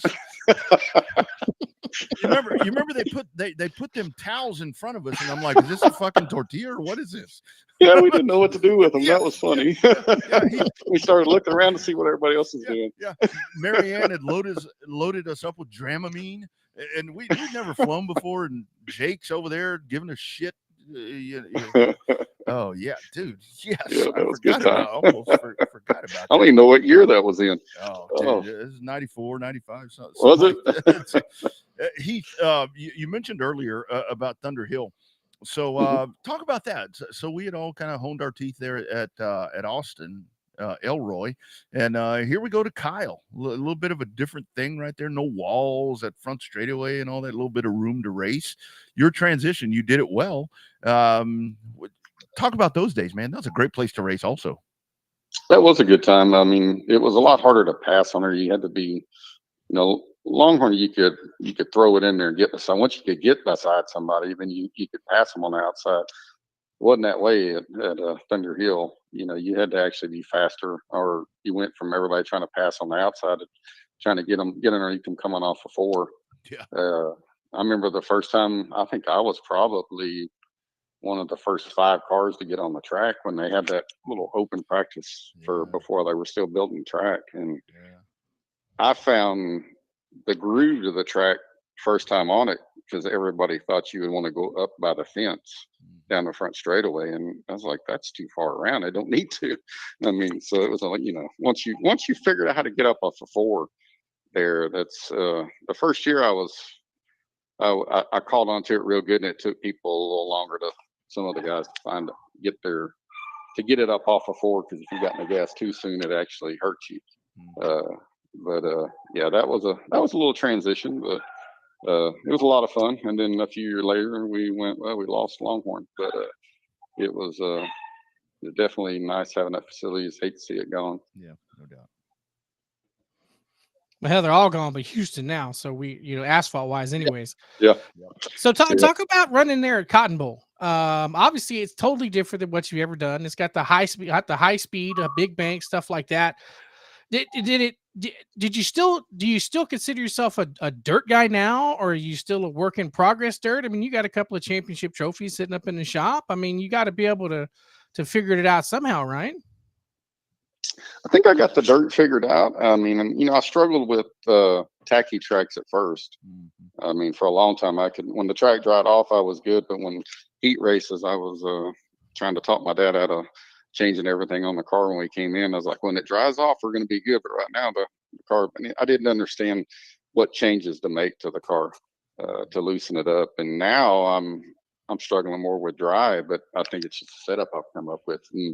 And I'm trying to figure that out now, but I got the tacky part down. So I guess I'm kind of turned into a real dirt driver now that I want it to be tacky. But used to, I want it to be dry all the time. Isn't that the weird part? I mean, when you're a pavement driver, I mean, that never changes. You can get a setup in there. I mean, it may get hotter. I mean, tire changes, all these different things. But with dirt, it's like, man, when I first was on dirt in the dwarf car, I was like you. I mean, I'd go out in the heat race. I sucked, and we wouldn't change the car because we didn't know what to do. And then main event with the same setup, I'd be hauling ass. I mean, it's like on dirt, it's always changing. I mean, that kind of is a big difference right there. Yeah, for sure. I mean, I like the challenges more there. I mean, asphalt it's repetitive. Your car's and on asphalt, your car's got to be right. Yeah. You can't make up for it in driving as much as on dirt. You can find another line that'll work for you. That part of it's a lot of fun, and it took me a while to be able to read the track and learn where to go for the track conditions and get a feel for it. So I've gotten better at that now, but it's still a challenge for me. I mean, there's some good drivers in dirt. I mean, anywhere you go, especially South Texas, all those cars are really fast. When I go there, I haven't been to Waco with it. I want to go, but it's hard to go up there on a Friday. Yeah. And race on a Friday night from here. But and we got to change gear to go there and stuff. So I try a little different. I run the crate motor in mine, so it's a little different on the way you drive it and set it up. It kind of fits me better because the harder I throw it in to the corner, the more it bogs the motor. So I have to drive a little more like asphalt getting in just to keep the bind out of the car. So it kind of fits me better. Yeah. And it fits my pocketbook a little better. Yeah, no shit on that. Yeah. So Heath, let's go back and talk about Tommy for a minute. Man, he is a true blue soldier, and I don't think people give him credit for as long as he's been around in this stuff. I mean, he knows his stuff too. Him and Russell both. are kind of unsung with their knowledge of setting these cars up and being there. But talk about Tommy for a minute. I know there for the longest time, I could always tell when it was a heat race because he was up in the grandstands filming you ready to race. Oh yeah, Tommy's great to be. He's been a ton of help. He's just a good friend. I probably wouldn't even be racing anymore if it wasn't for Tommy. I just had a good time. I have a good time with him. But when we got done with asphalt, I just couldn't afford it anymore, and I was tired of chasing Joe Armadillo. I couldn't outrun him in the modified, so I was like, well, we're just gonna hang it up here. Yeah. But so Tommy, we just threw a little pure stock together and went out there to play, and then it just kind of took off from there. I mean, once I got on dirt the first time, I was like, this is a lot of fun. So I mean, the first time we ran on dirt with the pure stock, we put it together and we thought we were going to race with pure stocks. I mean, it's like we had the rules and we were running street tires on it and got out there and got lapped. I mean, it wasn't even funny. So, and then their motors, they had some motors. It was Danny Bennett that was just, killing everybody in that class. So we took it home and we got some dirt tires and went to work on it. And the motor wasn't up to par. And we just went ahead and pulled my 604 out of my modified and put it in the car. And Danny would probably like to know that too, because I could push him around the track for 2 weeks. He didn't quite know why I had so much power until we got our other motor built. So that was probably one of the times I cheated on purpose, but it was a little embarrassing to go out there and get lapped. And but once we got the other motor built, we stuck it in there and we had the car figured out. Then we had a lot of fun running that. But yeah, there's been some good times with Tommy. He's right there by me. He's here every weekend helping me on stuff. He's a great friend, and definitely wouldn't be doing it without him. Yeah. Heath, before we turn you loose, I do want to ask you, you mentioned there with, first of all, for Jim, sorry that we lost Jim here about a month and a half ago. Very sorry for that loss there with Jim Boring. Very, very good man right there. Yes. I do want to ask you, Danny Stewart. I mean, that's a guy with all these memories that are popping up with San Antonio and all this. I mean, I grew up watching Danny Stewart race and watching him do things and getting advice from him once I became a racer there, and Jake Jr. and Jake. Kind of talk about Danny Stewart. That guy right there, he could write a book on doing this stuff because he's just really, really good at what he does. Yeah, for sure. I mean, he made it easy for me to start racing. I can't imagine somebody starting a racing without somebody knowing, just going around asking questions and do it, especially back when, Rodney, I mean, you started racing, there was no internet to learn. You had to figure it out, or what we read the magazines that we get in the mail. That was about how we learned stuff. And he made it easy on me to transition to racing, and he gave up a lot to let me race. And, he was really good. I mean, he just gave it up to let me race, in which a lot of the parents have done that over the years. But yeah, it's amazing. I mean, he's 75 years old now, and you wouldn't know it out the racetrack. I mean, he's still out there with me every weekend, and probably could still get in a race car and go. I'm sure he could. Yep. So funny story, dude. One of my good buddies that was the best man at my wedding, he sent me a random text one day. He says, "I'm sitting here with some of your local heroes." I was like, what the hell are you talking about? He said, "I'm sitting here on a movie set talking racing with Danny Stewart and Ron Chambers." Said, oh hell. I said, I bet they got some racing stories that you wouldn't believe. I said, then I texted back, said, and they had some badass hot rods back in the day. He says, oh, they telling stories now. He says you can only be a fly on the wall listening to some of these. So I think it's funny that they made the connection there, that they used to be some, I say used to be some badass racers. They are still some badass racers. So Danny, I always remember the Hall Chiropractic car. That's from when I first started coming around. I remember that Monte Carlo. So, but Danny he always kicked ass there in Longhorn for sure. That was a lot. He used to put on some great racing up there. Yeah, he did. And, he always did everything his own, himself. He didn't have anybody telling him what to do. on suspension, he did it. He just he's had a knack for it, and he gets kind of mad at me when I started listening to everybody on dirt. And then we went the last 2 years, we just kind of went and start doing what I feel like we need to do, not what everybody else is doing. And he's been a lot happier with me on that. He didn't like me just going and following what everybody else said to do. And that's how he's always been. He's kind of taught himself. And, I hate that he didn't help me much when after him, my mom separated when I was running the super late models. So I really wish he'd have been able to help me there. I think I could have done a lot better in him. Yeah, that would have been really cool. And I think somewhere along the line, Danny and my dad and Benny, they realized that somehow they had been in some sort of was Danny in the military? Is that? Yeah. Okay. Yeah, he was in Vietnam. Somehow those two were together, connected in Vietnam. Somehow they realized that at Sean Gremlin's party at Southwestern Motor Rebuilders one night, your championship party, man, I think that was a party, wasn't it? God, that was a party. I left all my dinner in the keg. That was they realized that they were like in the same platoon or some shit. And wow. just the way you're talking about Danny, I'm like, that's very much the way Dad is. So yeah, good dudes right there. Well, that's real. Never heard that one. Yeah. True thing. So for you, rest of the year, Cotton Bowl, I know you got championship night coming up. You got to take care of that. What are you going to do? Are you going to travel? I mean, I know now, it's a lot harder with kiddos and family stuff and all that. Are you going to go out and hit some of these after the year things, 37 or South Texas or any of those things? We plan on it, but we're having a little bit of issues with the motor right now. So if I can't figure that out, I don't think I'm going to waste my time. And, the motor's just got I think it's fourth and fifth season on the motor. It's got about 90 races on it.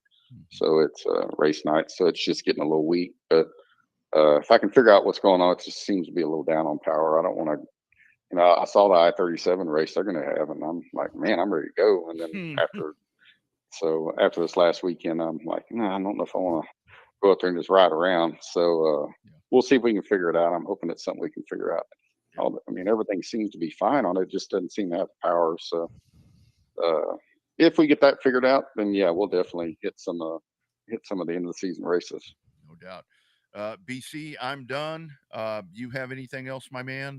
There's still lots that we can talk about. There's still lots of stories that could go on. Let's talk about Marianne for a second, just to bring her into the conversation, because she raced for a long time. Did you and her get to race street stocks together, or did she run one of your old cars back when she was running street stocks at Longhorn? I don't remember. Yes. No, she got my car. She spun me out several times in that old green Nova when I was in her way. This is true. Go ahead. I'm sorry. Yeah, so she took over my car after I moved up.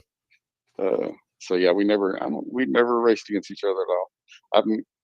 I have raced against my dad a little bit in the street stock, but not much.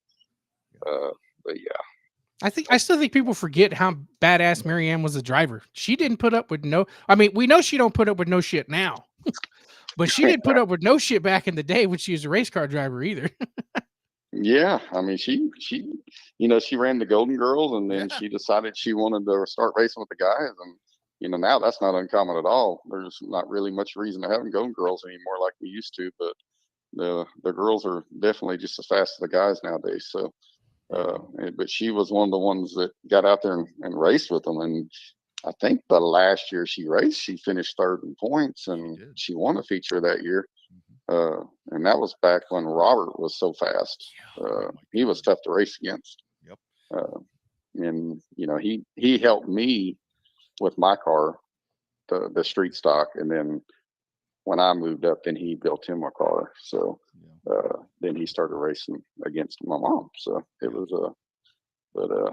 they had some she'd get mad at him coming in because he was always sideways when he was passing, but he was passing.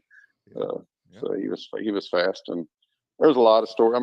I saw a picture online the other day of Russell, and I think Russell was probably 12 years old when he just showed up at the track.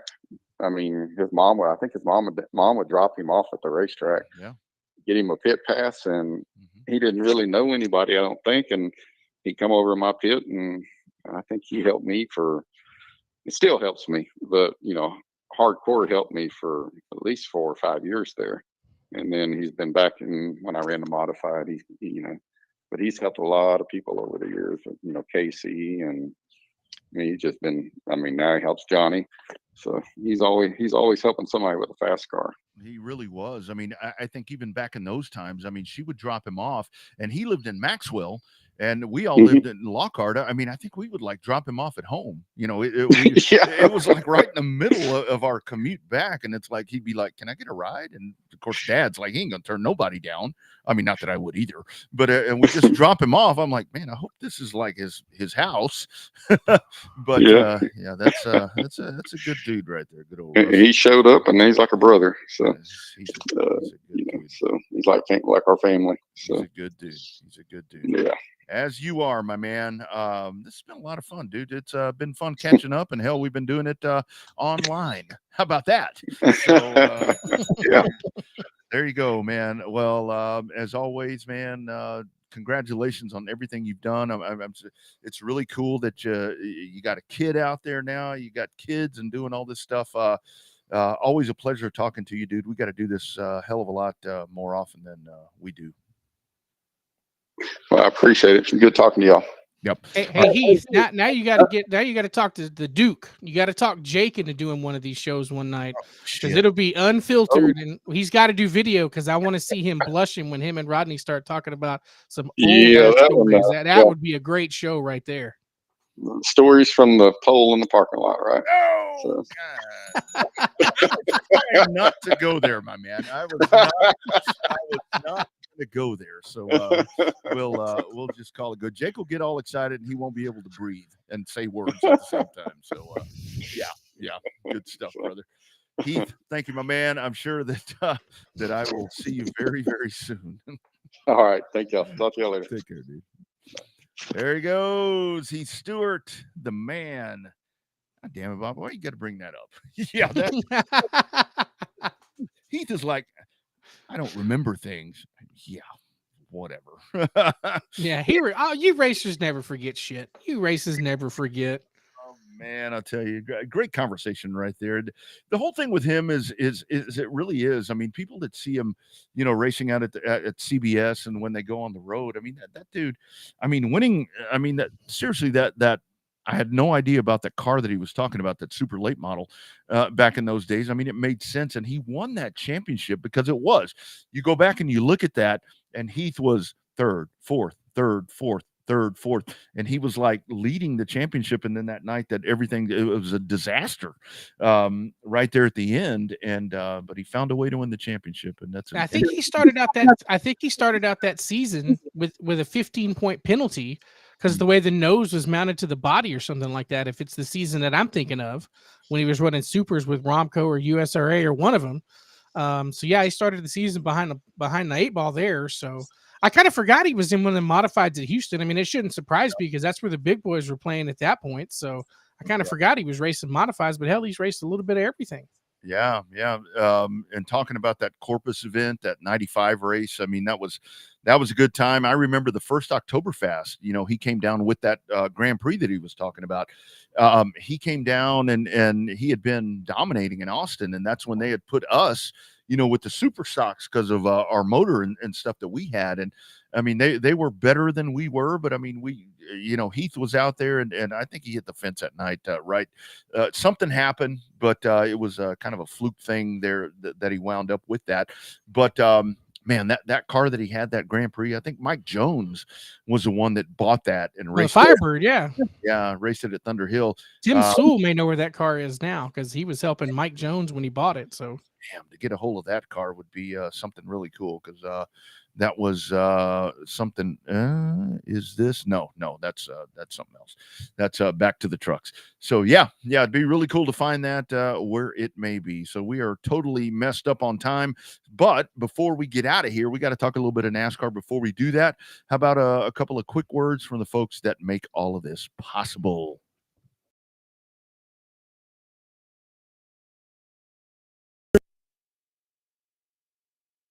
Shirts and OnDemandShirts.com. Custom apparel and promo products for every occasion. Birthday parties, reunions, company apparel, school events, fundraisers, and more. Much more than T-shirts. It is On Demand Shirts. Check them out for your hoodies, shirts, koozies, and so many different products. On Demand Shirts and OnDemandShirts.com. A leading innovator in apparel throughout the racing industry and in the state of Texas. On Demand Shirts. More than shirts. On Demand Shirts.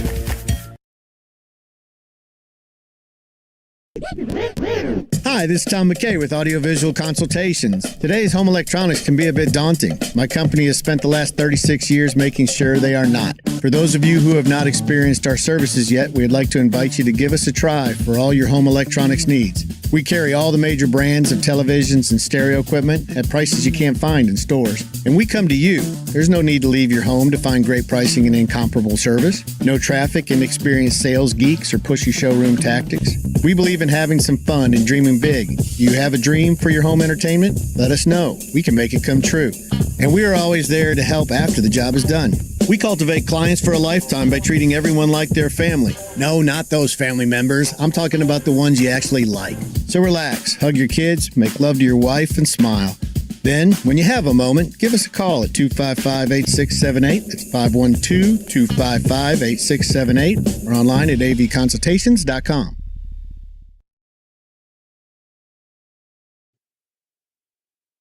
Down at Raceway Park roars back to action Saturday night, September 21st. Hobby Stocks race for $1,000 to win. E-Mods race for $600 to win. Also on the show card, go-karts, limited mods, factory stocks, and the micro mods. It's fun for the whole family. $1 hot dogs, $1 sodas, kids' car rides during intermission.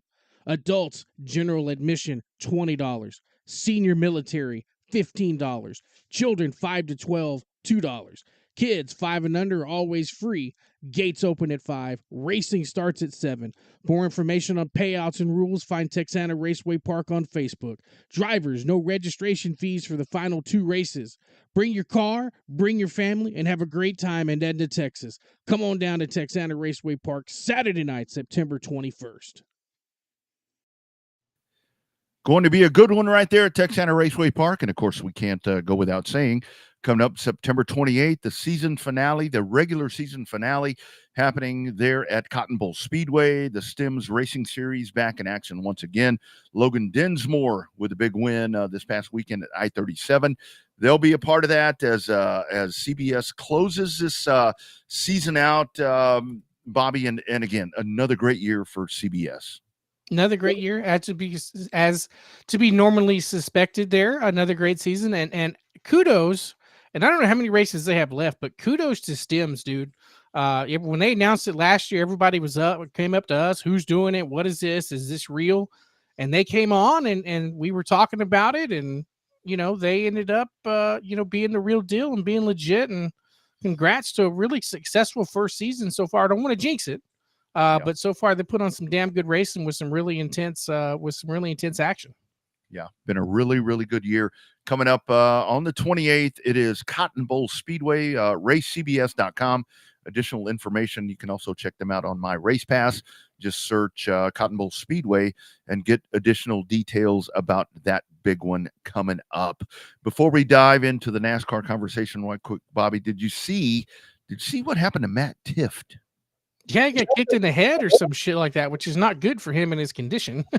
Oh man, he got crossed up with the Van Meters somehow. I think he was racing with Billy Van Meter, and apparently what happened with whatever was going on the racetrack, Billy Van Meter's young brother came up, and they got into a little discussion right there. Brian Glaze is the young brother's name there, and then they're having a little miscommunication about what may have gone on right there. It kicks him in the head and does all these different things, and it's like, oh my goodness.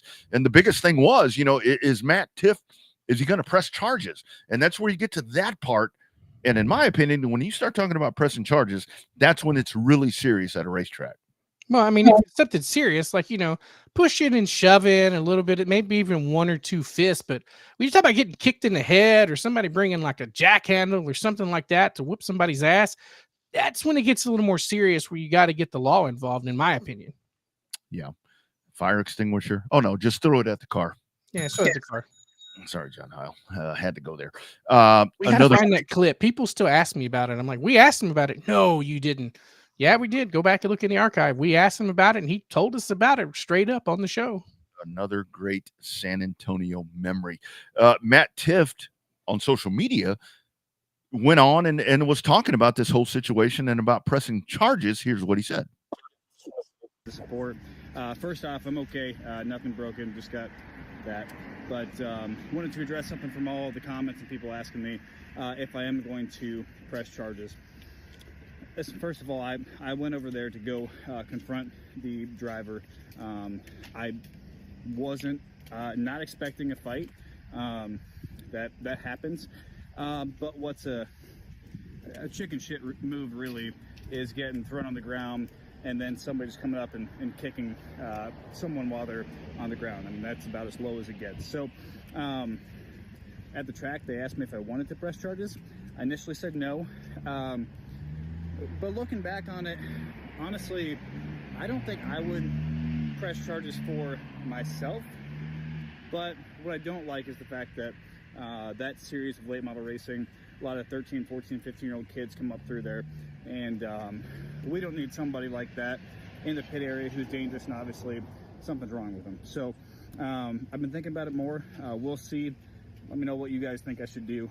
But yeah, we'll see what happens there. I will be back. First thing, don't go to his pits. That's number one rule. Talk shit, get hit, right? I mean, that's the way it works, isn't it?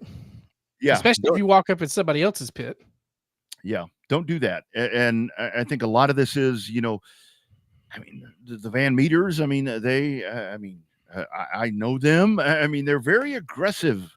Don't go rolling up in there. That's probably not the thing to do, especially if it's an on-track altercation. I think it would be one thing if it was something off track, but in the heat of the moment right there, don't do that. That's not a good idea. Not a good idea. No, not a good idea. Especially you got to go over there something. If you're just going over there, hey, can I borrow a shock?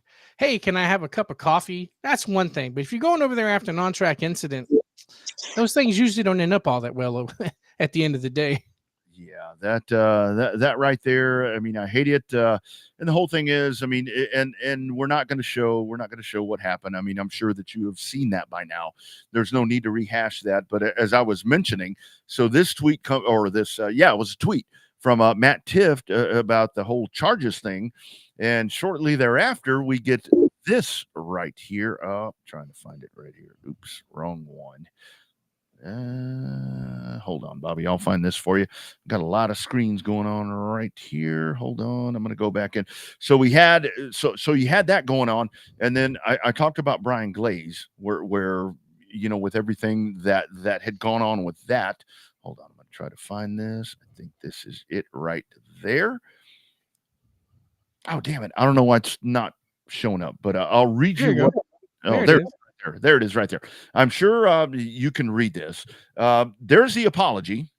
There's the apology from the younger brother. And again, I totally get where this sport is so with the intensity and everything, defending family and so forth. And that's exactly what he did. I reacted out of anger, which by any means isn't acceptable. He didn't put the little thing over the N and T, but yeah, I don't know what's going to happen with this.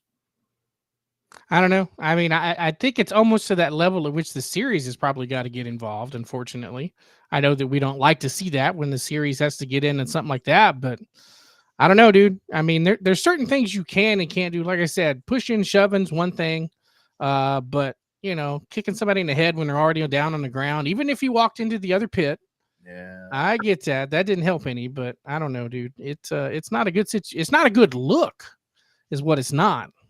Well, that's the whole thing. The ASA Stars Tour.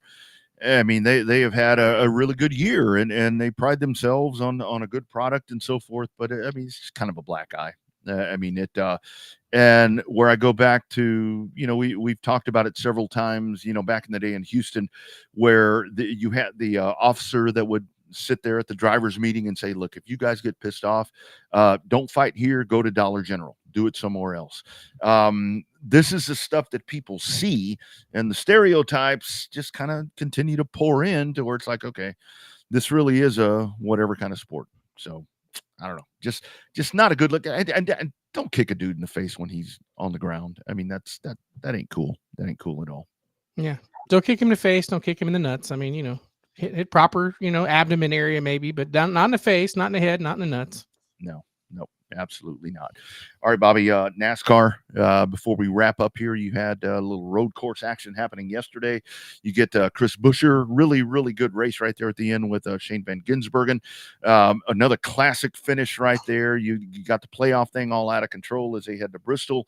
It's Buescher, Van Gisbergen, Hocevar, Chastain, and Zane Smith, who apparently had some issues with Mr. McDowell after the race right there. So your thoughts on that? I mean, entertaining and a good, hey, Chris Buescher, good old boy win right there. He outran the road racer.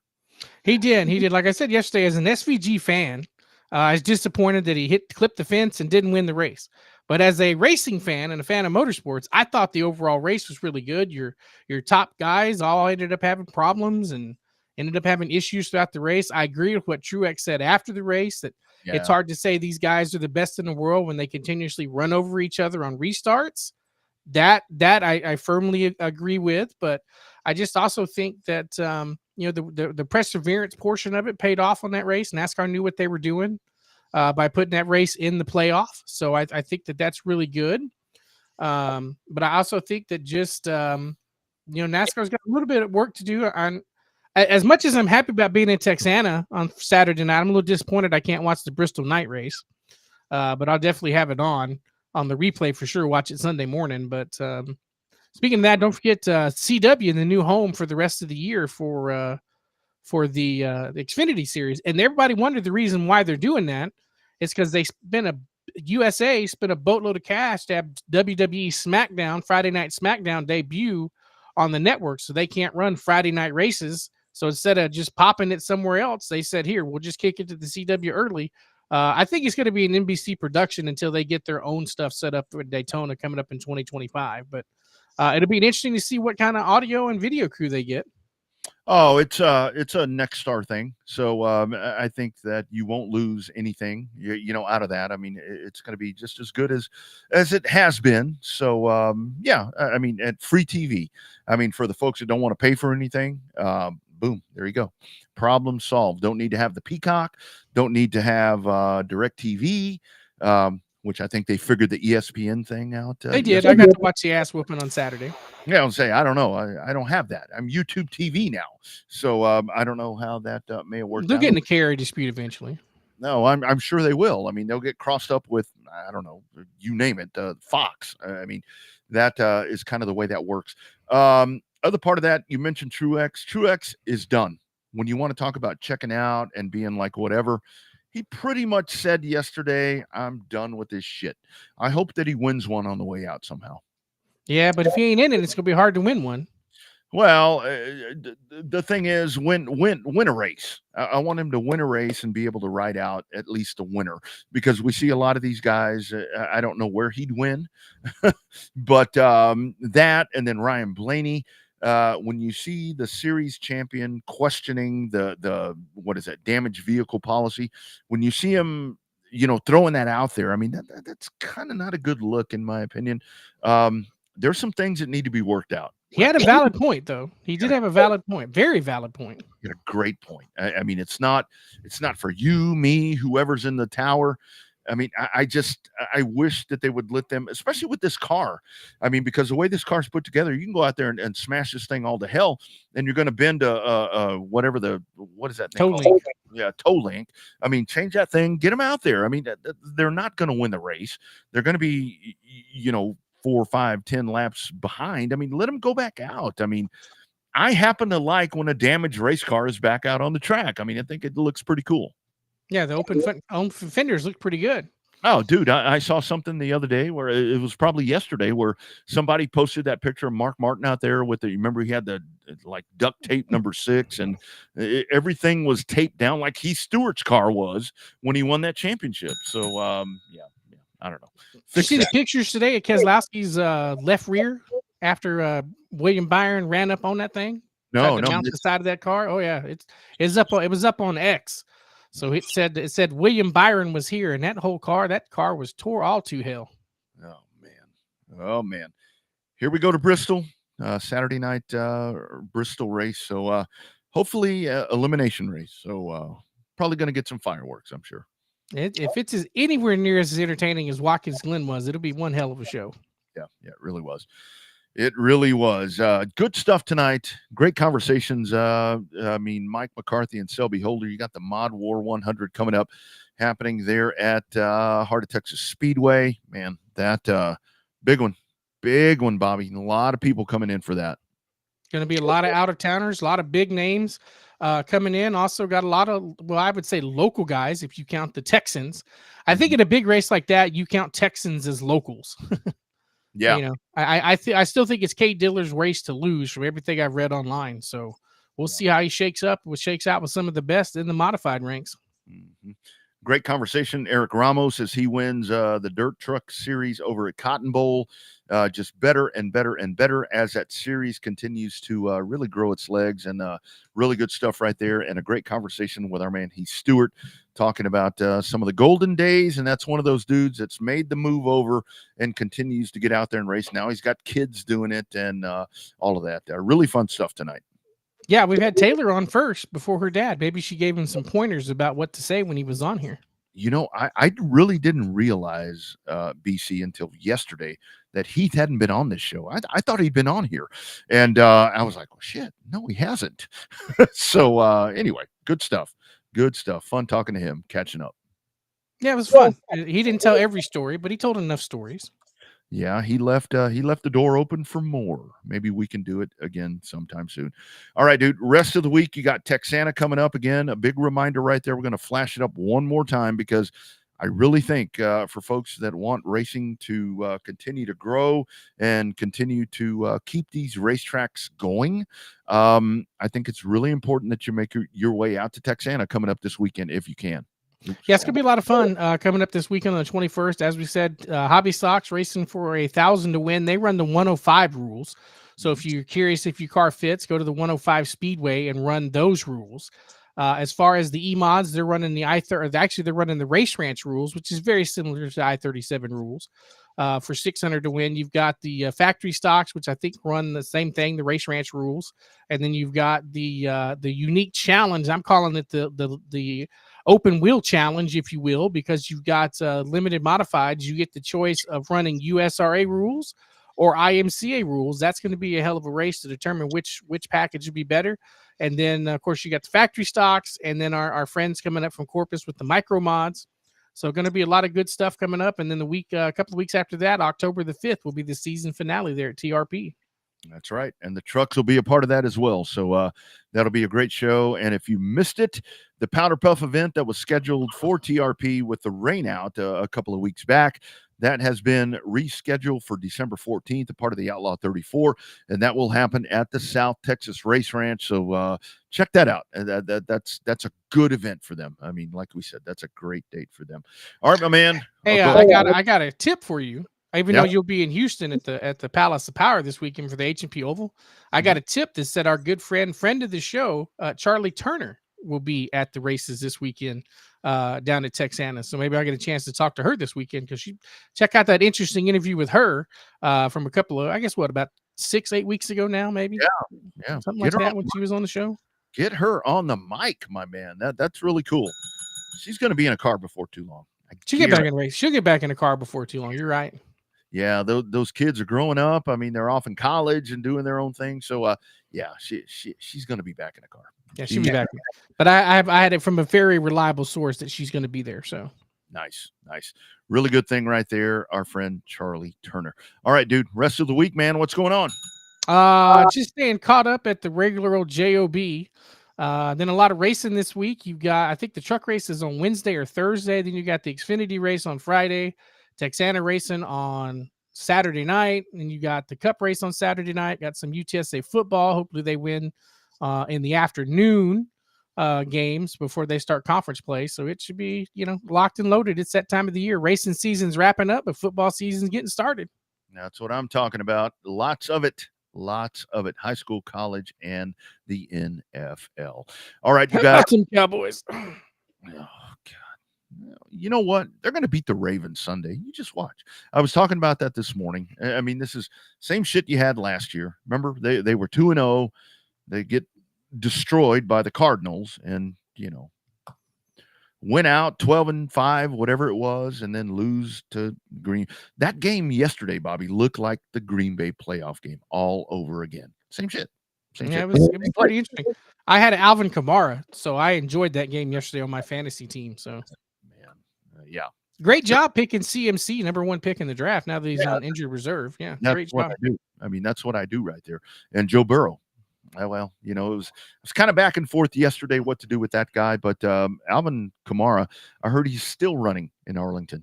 I think he's probably into Oklahoma right now. Running almost 60 points for a running back. Damn. Fucking ridiculous. Come on, man. Where's that defense? Where is that defense? But just watch. Just watch. They'll shut down Lamar Jackson this week. That's the way they are. That's the way they are. That's what the Cowboys do. All right, you guys, we'll do it again next Monday right here, 6:30 p.m. Central, 7:30 Eastern. It is #Real Race Talk. We are the Revved Up Sports Show. Bobby down south. I'm Rodney up north. You guys have a great week. And as we always say, we are the show that started it all, baby. We say that, and then we say, if you can't get to a track, find a streamer, because that's almost like being there, but not. Oh, yeah, that's a little more important than the show that started it all. Sorry. No, that's more important. That's more important, because there's lots of shows, but we've been doing this a while. Yeah, doing this a hot minute. Yeah, a little bit. All right, you guys, have a great week. We'll do it again next Monday. All the archives at RevvedUpSportsShow.com. Y'all take care. We'll check you out next time.